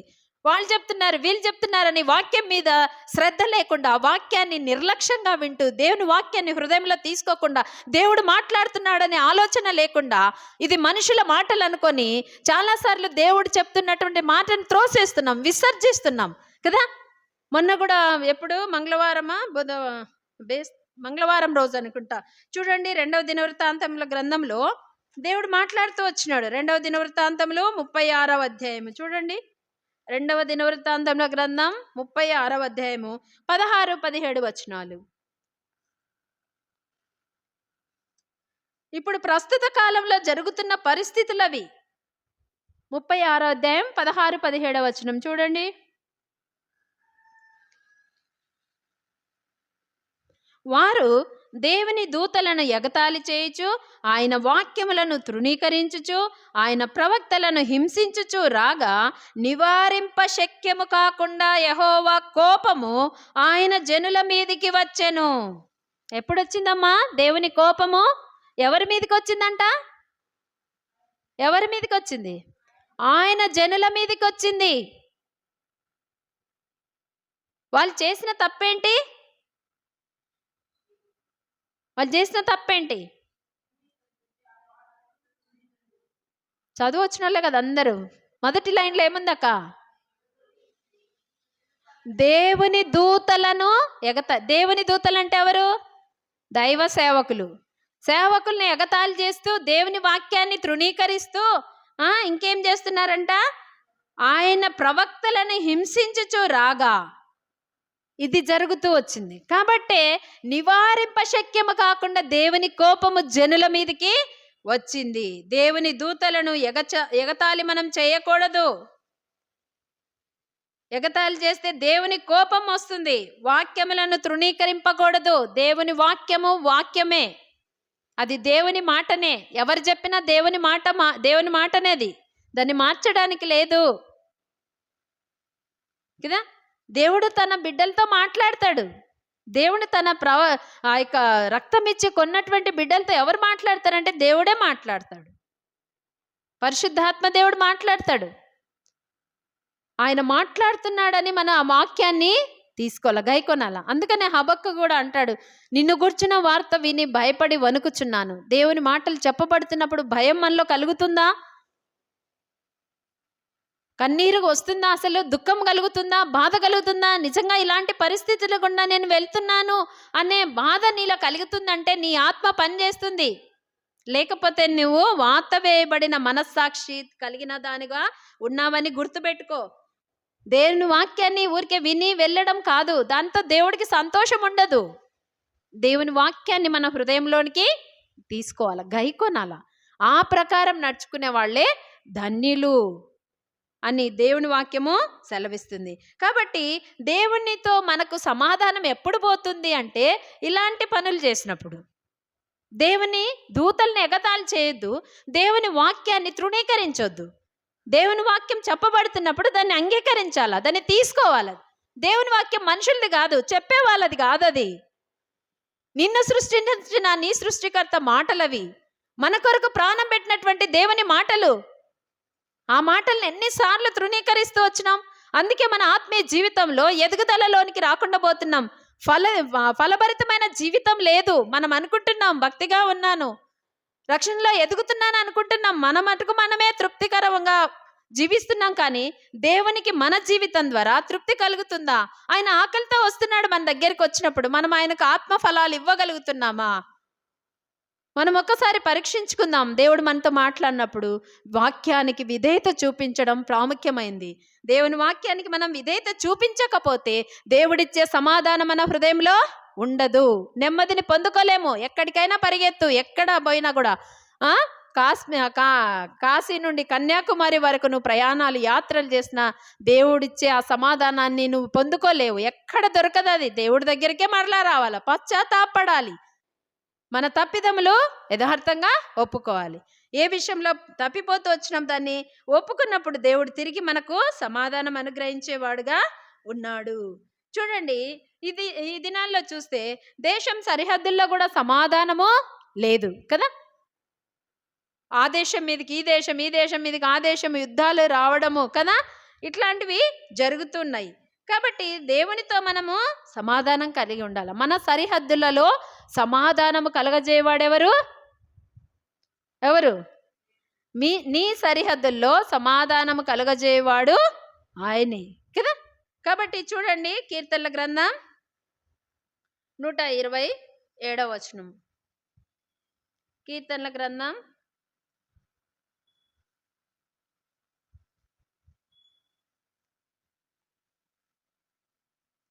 127వ వచనం. కీర్తనలు 127వ వచనంలో చూడండి.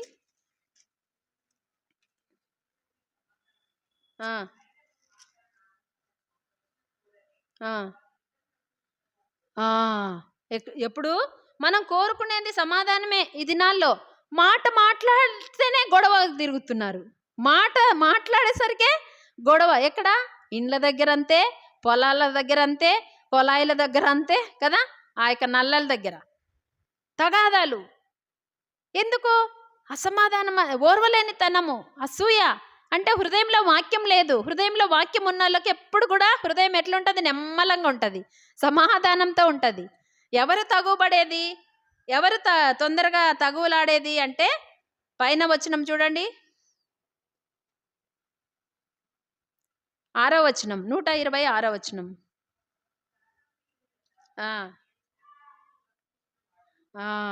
ఎవరంట?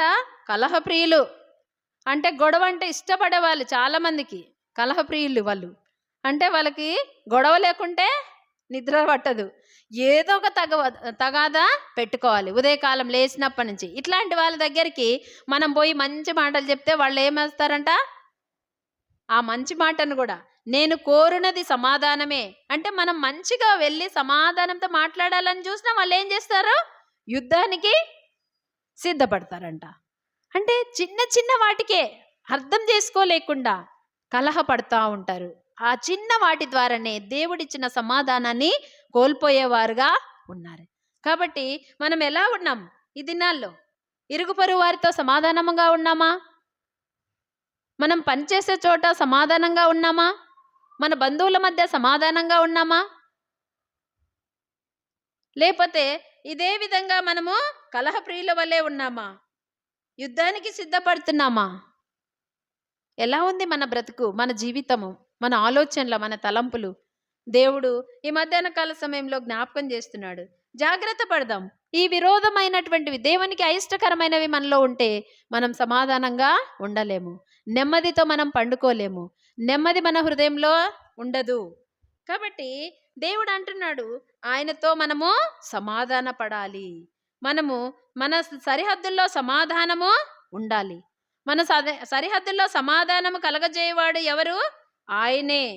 చూడండి, మనుషులతో సమాధానము పడాల. మనం మొట్టమొదటిగా దేవునితో సమాధాన పడాల. దేవునితో మనకు సమాధానం ఎప్పుడు పోతుంది? మనలో పాపం ప్రవేశించినప్పుడు. పాపం అంటే ఏంటి? ఆజ్ఞ అతిక్రమమే పాపము. దేవుడు వద్దన్నది చేయుట ద్వారా, దేవుడికి ఇష్టం లేనిది మనం చేయుట ద్వారా దేవుడికి మనకు మధ్య ఉన్నటువంటి సంబంధాన్ని మనము కోల్పోయేవారుగా ఉన్నాం. కానీ దేవుడైతే మనము కోల్పోయినటువంటి ఆ సమాధానం, మానవుడు దేవుడికి దూరం అయిపోయింటే దేవుడు అలానే వదిలిపెట్టలే. మళ్ళీ తప్పిపోయిన మానవుని తన వైపు తిప్పుకోవడానికి తన సొంత కుమారుని, ఏకైక కుమారుని ఈ లోకానికి పంపించి ఆయన కలువరి శిలలో కార్చిన బలియాగం ద్వారా, ఆయన చేసిన బలియాగం ద్వారా, ఆయన కార్చిన అమూల్యమైన రక్తం ద్వారా తిరిగి మానవుని సమాధానపరుచుకున్నాడు. దేవుడితో మనకు సమాధానం ఎప్పుడు కలిగిందంటే యేసుక్రీస్తు ప్రభు ద్వారానే మనకు సమాధానం కలిగింది. ఆయన మరణించుట ద్వారానే మనకు సమాధానము కలిగింది. మన పాపములు దేవునికి మనకు అడ్డు వచ్చినాయి. ఆ పాపాలన్నీ కూడా తీసివేయబడిట ద్వారానే మనము దేవునితో సమాధానము పొందినాం. దేవునితో సమాధానం పొందినటువంటి మనము ఆయనతో ఎల్లప్పుడూ సమాధానం కలిగిన వారంగానే ఉండాలి. అంతేకాకుండా దేవునితో మనం ఎప్పుడు సమాధానం కలిగి ఉండాలంటే ఏం చేయాలంటే దేవుని వాక్యాన్ని మనము చదవాలి, శ్రద్ధగా చదవాలి. అంతేకాదు, మళ్ళీ దేవుని వాక్యాన్ని వినాలి, దేవుని వాక్యాన్ని గాయకొనాలి. దేవుని వాక్యం లేకపోతే మనలో విరోధ భావము వస్తుంది, అసమాధానం అనేది వస్తుంది. కాబట్టి మనం అసమాధానంగా ఉండకూడదు అంటే దేవుని వాక్యాన్ని మన హృదయంలో ఉంచుకోవాలి. అంతేనా? దేవుని వాక్యాన్ని గైకొనాలని మనం చూస్తూ వచ్చినాం. అంతేకాదు, చూడండి, హెబ్రీలకు రాసిన పత్రిక 10వ అధ్యాయము 24వ వచనం. హెబ్రీ 10వ అధ్యాయం 24వ వచనం.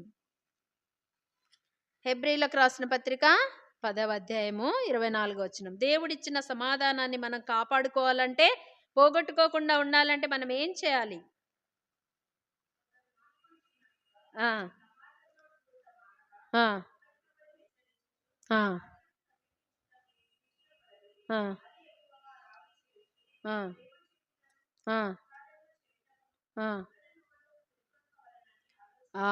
చూడండి, కొందరు మానుకొనిచున్నట్టు కొంతమంది ఏం చేస్తారు? వారిలో హృదయంలో రక్షణ కార్యం సరిగా జరగకపోవటం ద్వారా దేవుని మందిరానికి రాలేరు. వాళ్ళని బట్టి ఆమె పోలేదు కదా, ఈమె పోలేదు కదా, నేనెందుకు పోయేది, నేను పోయి ఏం చేయాలా, వాళ్ళే పోలే, ఎప్పటి నుంచో రక్షింపబడినారు, వాళ్ళే పోలే అంటే ఆమె దేవునికి దూరం అయిపోయింది. దేవునికి ఆమెకు మధ్యలో పాపం వచ్చేసింది కాబట్టి దేవుని సన్నిధికి రాలేరు. యథార్థమైన హృదయం కలిగినప్పుడు, హృదయంలో పాపం లేనప్పుడు దేవుని సన్నిధికి వెళ్ళాలనే ఆశ అది పుట్టుకొస్తూనే ఉంటుంది, దేవుని సన్నిధికి వెళ్ళాలని. కొందరు మానుకొంచున్నట్టుగా సమాజముగా కూడుట మానొద్దు. కొంతమంది మానుకుంటున్నారు వాళ్ళ బలహీనతలను బట్టి, వారికి దేవుని మీద ఉన్న ప్రేమ లేకపోవటం ద్వారా దేవుని సన్నిధికి రాలేకపోతున్నారు.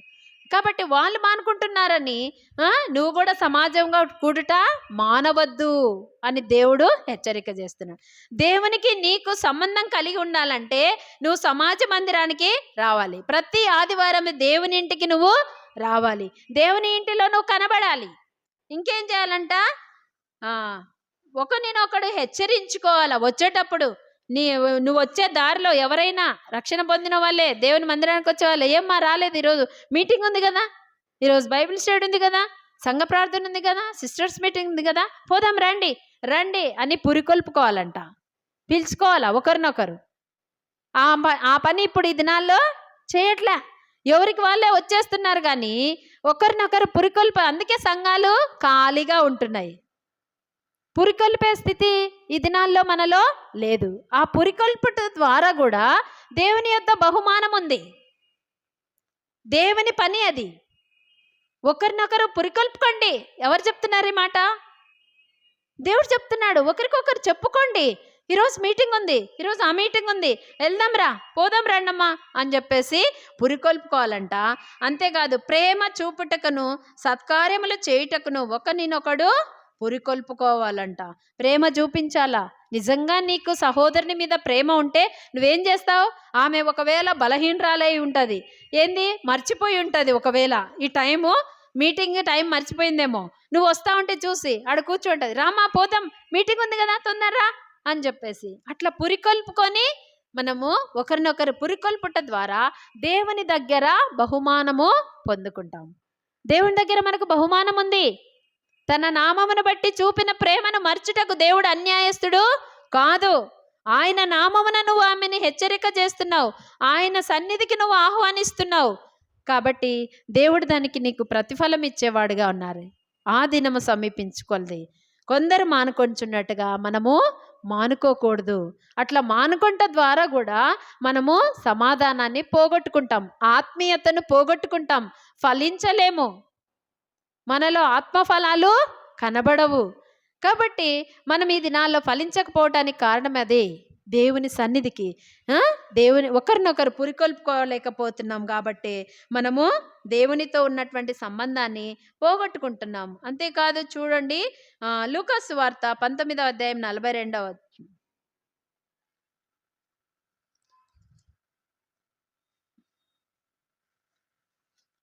ఇట్లా పురికొల్ప స్వభావం మనకుంటే మనం ఆయనతో సహవాసం కలిగిన వారుగా ఉంటాం. చూడండి లూకా సువార్త 19వ అధ్యాయం 42వ వచనం. లూకా 19:42.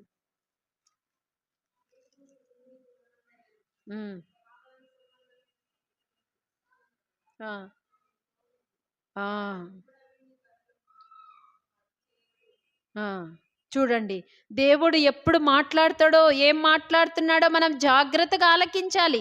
ఈ మాట ఏమంటున్నాడు? నీవును ఈ నీ దినమందైనను సమాధాన సంబంధమైన సంగతులను తెలుసుకొనిన ఎడల నీకెంతో మేలు, కానీ ఇప్పుడు అవి నీ కన్నులకు మరుగు చేయబడు. ఒక దినం వస్తుంది, ఇప్పుడు చెప్పినటువంటి హెచ్చరికలు అప్పుడు ఆ దినాల్లో ఉండవు.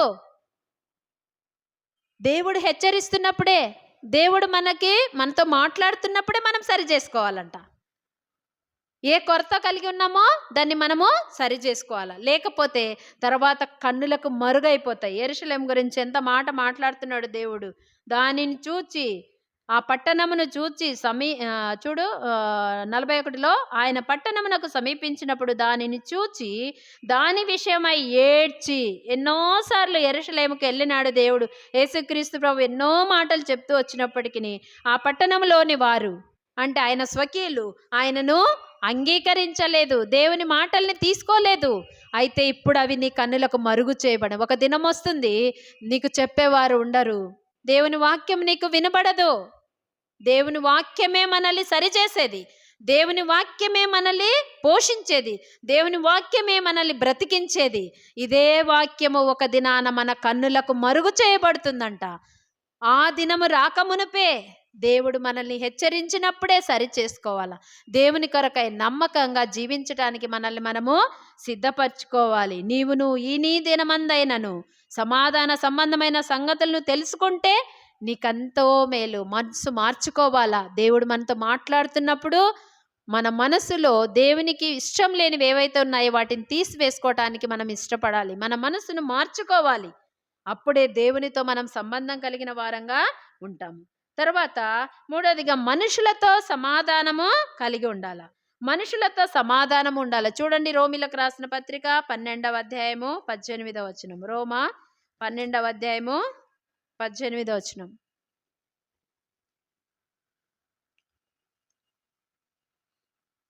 శక్యమైతే మీ చేతనైనంత మట్టుకు సమస్త మనుషులతో సమాధానముగా ఉండుడి. అందరితో సమాధానంగా ఉండాల. మన హృదయంలో ఒక్కరి మీద కూడా విరోధ భావము ఉండకూడదు. చూడండి, అదే విషయాన్ని మత్తయి సువార్త 5వ అధ్యాయము 23-24 వచనాలు చూడండి.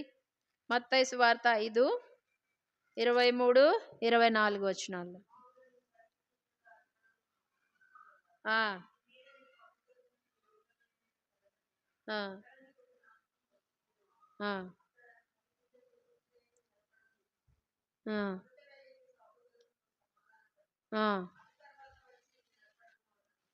చూడండి, మనము దేవునికి అర్పించే బలుల కంటే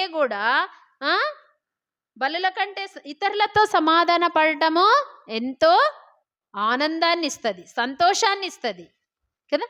విరోధ భావం, ఇప్పుడు కొంతకాలం కొన్ని రోజుల వరకు మాట్లాడకుండా ఉండి మళ్ళీ ఒక వ్యక్తితో మనం సమాధాన పడితే ఎంత సంతోషం ఉంటుంది కదా. అంటే దేవునికి ఇచ్చే బలుల కంటే కూడా మనము సమాధాన పడడం అనేది ఎంతో మనకు ఆనందాన్ని ఇస్తుంది. ఇతరులతో సమాధానము కలిగి జీవించుటలో ఎంతో ఆనందము ఉంది. కాబట్టి అందుకే యేసుప్రభు కూడా చెప్తున్నాడు, ఒకవేళ నువ్వు బలి అర్పించడానికి సమీపించి వచ్చినప్పుడు నీ సహోదరుని మీద నీకు ఏదైనా జ్ఞాపకం వస్తే, ఫలానా ఆమెతో నేను అసమాధానంగా ఉన్నానని నీకు జ్ఞాపకం వచ్చినప్పుడు ఆ బలిపీఠం ఎదుటని అర్పణము విడిచిపెట్టి మొదట వెళ్ళి సమాధాన పడి వచ్చి ఆ తర్వాత బలి అర్పించాలంట. కాబట్టి మనం అర్పించే బలుల కంటే కూడా ఇతరులతో సమాధానము కలిగి జీవించటలో ఎంతో ఆనందము ఉంది. అంతేకాదు, 1 తెస్సలోనికయ 1వ అధ్యాయము 3వ వచనం చూడండి. 1 తెస్సలోనికయ 1వ అధ్యాయము 3వ వచనం.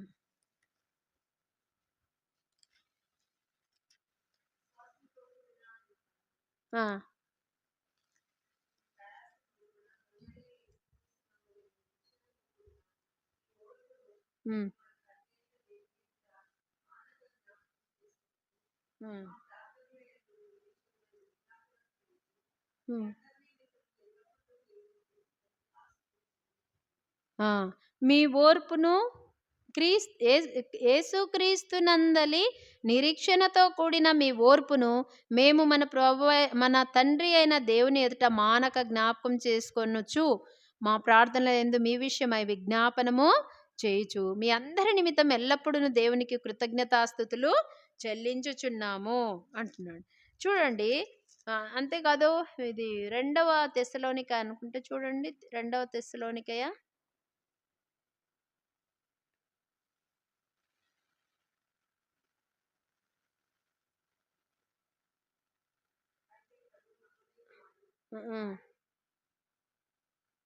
కాదక, కోపము, ద్వేషము,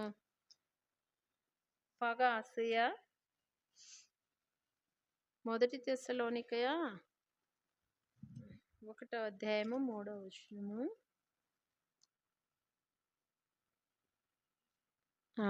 మనము ఇతరుల పట్ల ప్రేమను చూపించేవారుగా ఉండాలా. ఇతరులతో మనం ప్రేమ చూపించినప్పుడు మనము సమాధానం కలిగిన వారంగా ఉంటాం. అంతేకాని వారి పట్ల మనము ద్వేషము, కోపము, పగ, అసూయ ఇవన్నీ మనం కలిగి ఉన్నామనుకో ఎదుటి వాని ఎడల, అప్పుడు మన హృదయంలో సమాధానము ఉండదు.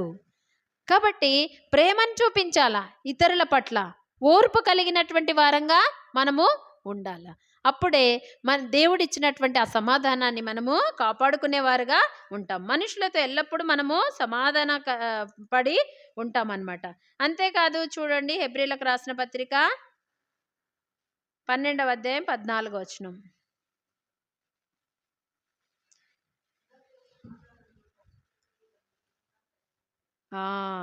అందరితో సమాధానమును పరిశుద్ధతయు కలిగి ఉండుటకు ఏం చేయాలంట?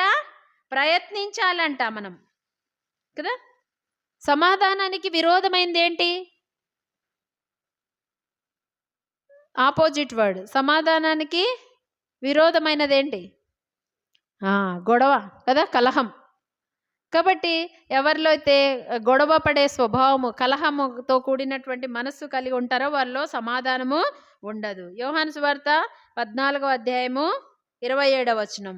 దేవుడు అందుకే మనకు సమాధానం ఇవ్వడానికే వచ్చినాడు. 14వ అధ్యాయము 27వ వచనం.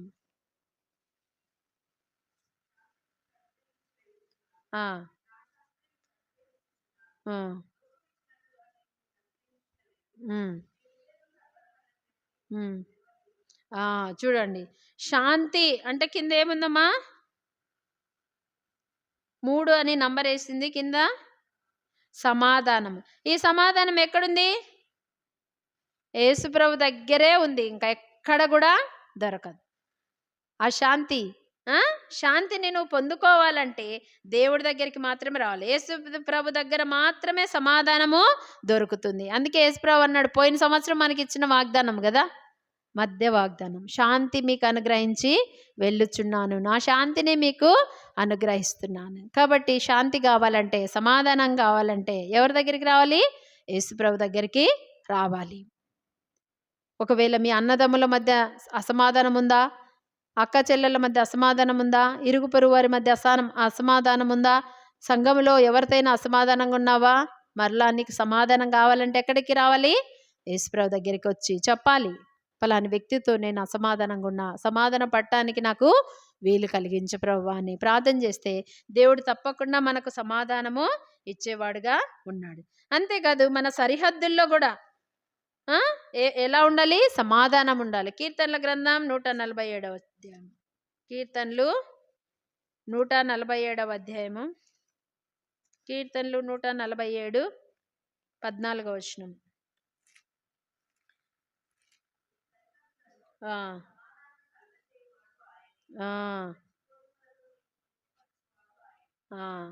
చూడండి, మనము సరిహద్దుల్లో అంటే మన చుట్టుపక్కల సమాధానం,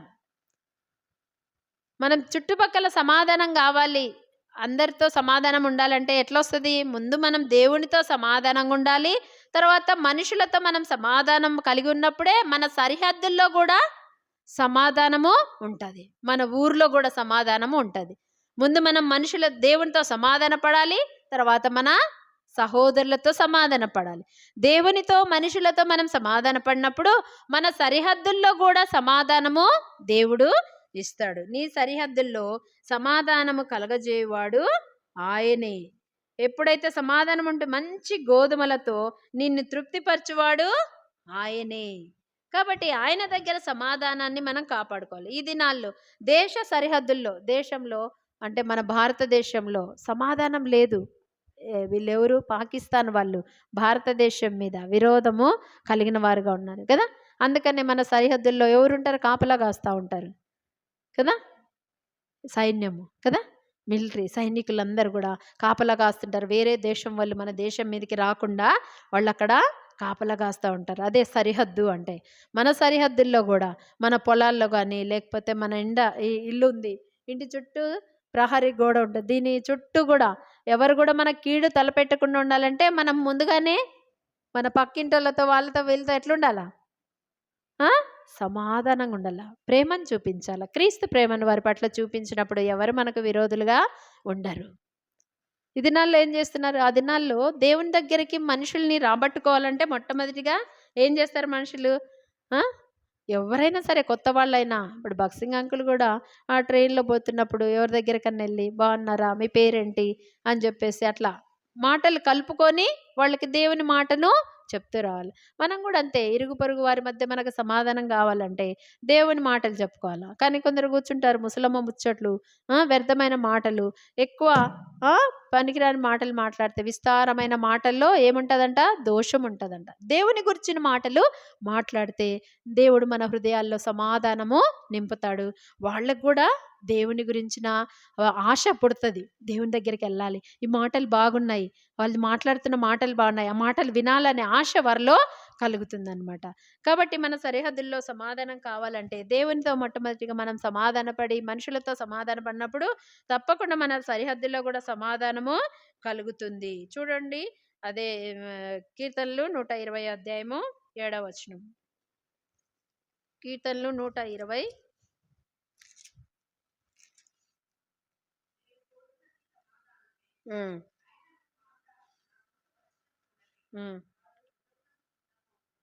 ఇది నాలో చూస్తే చాలా మంది కారణం లేకుండానే గొడవ పడుతుంటారు. అసలు కారణం లేకుండానే, అంటే చెప్పిన మాటలు వారికి అర్థం కాకనా, ఎందుకంటే వాళ్ళ హృదయం అంతా పగ, కలహము, ఈర్ష్యతో నింపబడి ఉంటుంది కాబట్టి చిన్న మాటలకే ఏమైపోతారు? శత్రువులు అయిపోతుంటారు. చిన్న చిన్న వాటికే కదా, భార్య భర్తల మధ్య కానీ, ఇరుగు పొరుగు వారి మధ్య కానీ, సంఘాల్లో కూడా అంతే, చిన్న మాటలకే ఎందుకు విరోధం వచ్చేస్తుంది, శత్రువులుగా మారిపోతున్నారు చిన్న చిన్న వాటికి. హృదయంలో దేవుని వాక్యము ఉంచుకోకపోవట ద్వారానే వాళ్ళు ఎదుటివాని మాటల్లో ఏమొస్తుంది? వాళ్ళకి తప్పు కనబడుతుంది. ఆ మాట మంచిదే, నేను కోరినది సమాధానమే, కానీ మాట నా నాలుకకు రాకముందు వారు యుద్ధానికి సిద్ధపడుతున్నారు. కారణం లేకుండానే కొంతమంది గొడవ చేస్తుంటారు ఊరికూరికనే కదా. అలాంటి వారు దేవుడిచ్చే సమాధానాన్ని పొందుకోలేరు, దేవునికి దూరస్తులుగా ఉంటారు. కాబట్టి మనం సమాధానాన్ని పోగొట్టుకోకూడదు. మనము దేవునితో మనము సమాధానం కలిగి ఉంటే శత్రువులను సహా మనకేం చేస్తాడంట? మిత్రులుగా చేస్తాం. ఒకని ప్రవర్తన యెహోవాకు ప్రీతికరమగనప్పుడు ఆయన వాని శత్రువుల్ని సహా వారికి మిత్రులుగా చేస్తాడంట. మన ప్రవర్తన దేవునికి ఇష్టకరంగా ఉండాలి, దేవునికి ఇష్టమైనట్టుగా మనం నడుచుకోవాలి, దేవుడు చెప్పినది చేయాలి. దేవుడు వాక్యం వినమంటున్నాడు, దేవుడు వాక్యాన్ని హృదయంలో పెట్టుకోమంటున్నాడు, దేవుడు వాక్యాన్ని అంగీకరించమంటున్నాడు, వాక్యానుసారంగా నడవమని చెప్తున్నాడు. అసూయ, ద్వేష, పగ, ఈర్ష్య, కపటము కలిగి ఉండొద్దు. ఎదుటివాని ఎడల ప్రేమ చూపమంటున్నాడు, ఎదుటివాని ఎడల విరోధ భావమును ఉంచుకోవద్దని దేవుడు చెప్తున్న ఈ మాటలన్నీ మనం విని ఆ పక్కన పడేయకూడదు. వాటిని తీసుకొని ఆ ప్రకారం మనం నడుచుకున్నప్పుడే దేవుడిచ్చే నిజమైన శాంతిని, నిజమైన సమాధానాన్ని మనము పొందుకోగలం. చూడండి, సామెతల గ్రంథం 16వ అధ్యాయము 7వ వచనం. సామెతలు 16వ అధ్యాయము 7వ వచనం.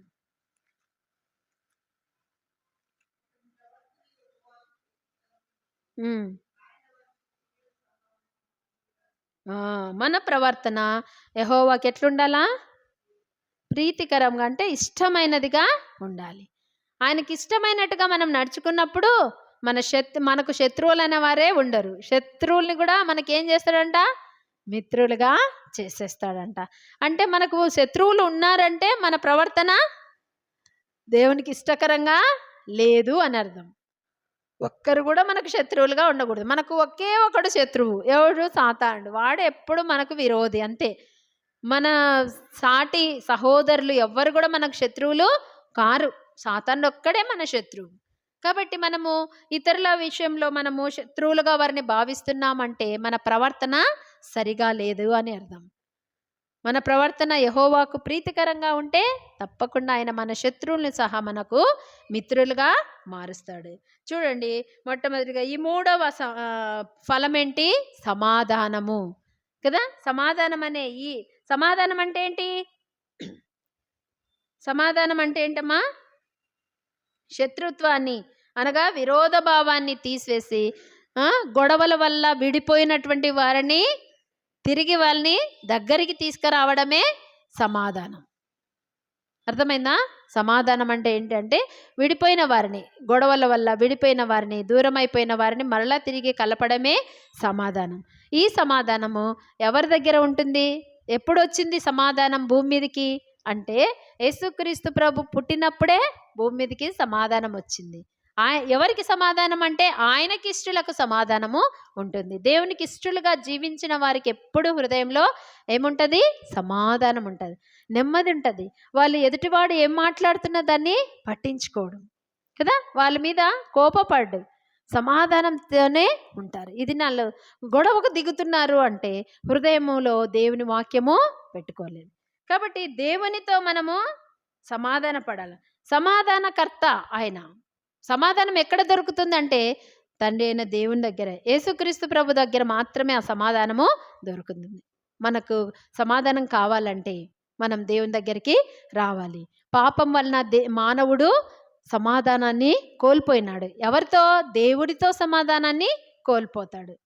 ఏ వ్యక్తి అయితే పాపం చేస్తున్నాడో, పాపంలో జీవిస్తున్నాడో, దేవుణ్ణి అంగీకరించకుండా, యేసు ప్రభునందు విశ్వాసం ఉంచకుండా, లోకాన్ని ప్రేమిస్తూ లోక ఇచ్చలు జరిగిస్తూ ఉన్నటువంటి మానవుడికి దేవుడికి సంబంధమే ఉండదు. అసమాధానం ఉంటుంది, దేవుడికి విరోధమే, దేవుడికి దూరస్తులుగానే ఉంటారు. అయితే దేవుడు అలా మానవుణ్ణి అనాథగా విడిచిపెట్టలే. ఏమంటున్నాడు? ప్రయాసపడి భారం మోసుకొంచున్న సమస్త జనులారా నా దగ్గరికి రండి, నేను మీకు విశ్రాంతినిస్తాను. పాపముతో జీవిస్తున్నావా? దేవునికి దూరస్తురాలిగా ఉన్నావా? అయితే దేవుడు పిలుస్తున్నాడు, రమ్మంటున్నాడు, ఆయన దగ్గరికి రావాలా. ప్రవ్వా, నేను పాపిని, నా పాపం క్షమించు, నా పాపముల నిమిత్తమే నువ్వు కలవరిశిలలో నా కొరకై చనిపోయినావు, నా కొరకై సమాధి చేయబడినావు, నా కొరకు తిరిగి లేచినావు, నువ్వు గొప్ప దేవుడవు అని నువ్వు హృదయంలో నమ్మాలి, విశ్వసించాలి. అప్పుడే నువ్వు రక్షణ పొందుతావు. నువ్వు ఎప్పుడైతే రక్షింపబడతావో, ఎప్పుడైతే పాపాలు ఒప్పుకుంటావో, అప్పుడు దేవునికి నీకు సంబంధము కలిగి ఉంటుంది, సమాధానం ఉంటుంది. దేవుడితో నువ్వు సమాధాన పడతావు. లేకపోతే దేవునికి నీకు విరోధమే. పాపంలో నువ్వు ఉన్నంత కాలము దేవుడికి నువ్వు విరోధివి. కాబట్టి దేవుడితో మనము సమాధాన పడాలి. సమాధాన పడటానికే యేసు ప్రభు ఈ లోకానికి వచ్చి మన కొరకై చనిపోయినాడు, మన పాపముల నిమిత్తమై చనిపోయినాడు.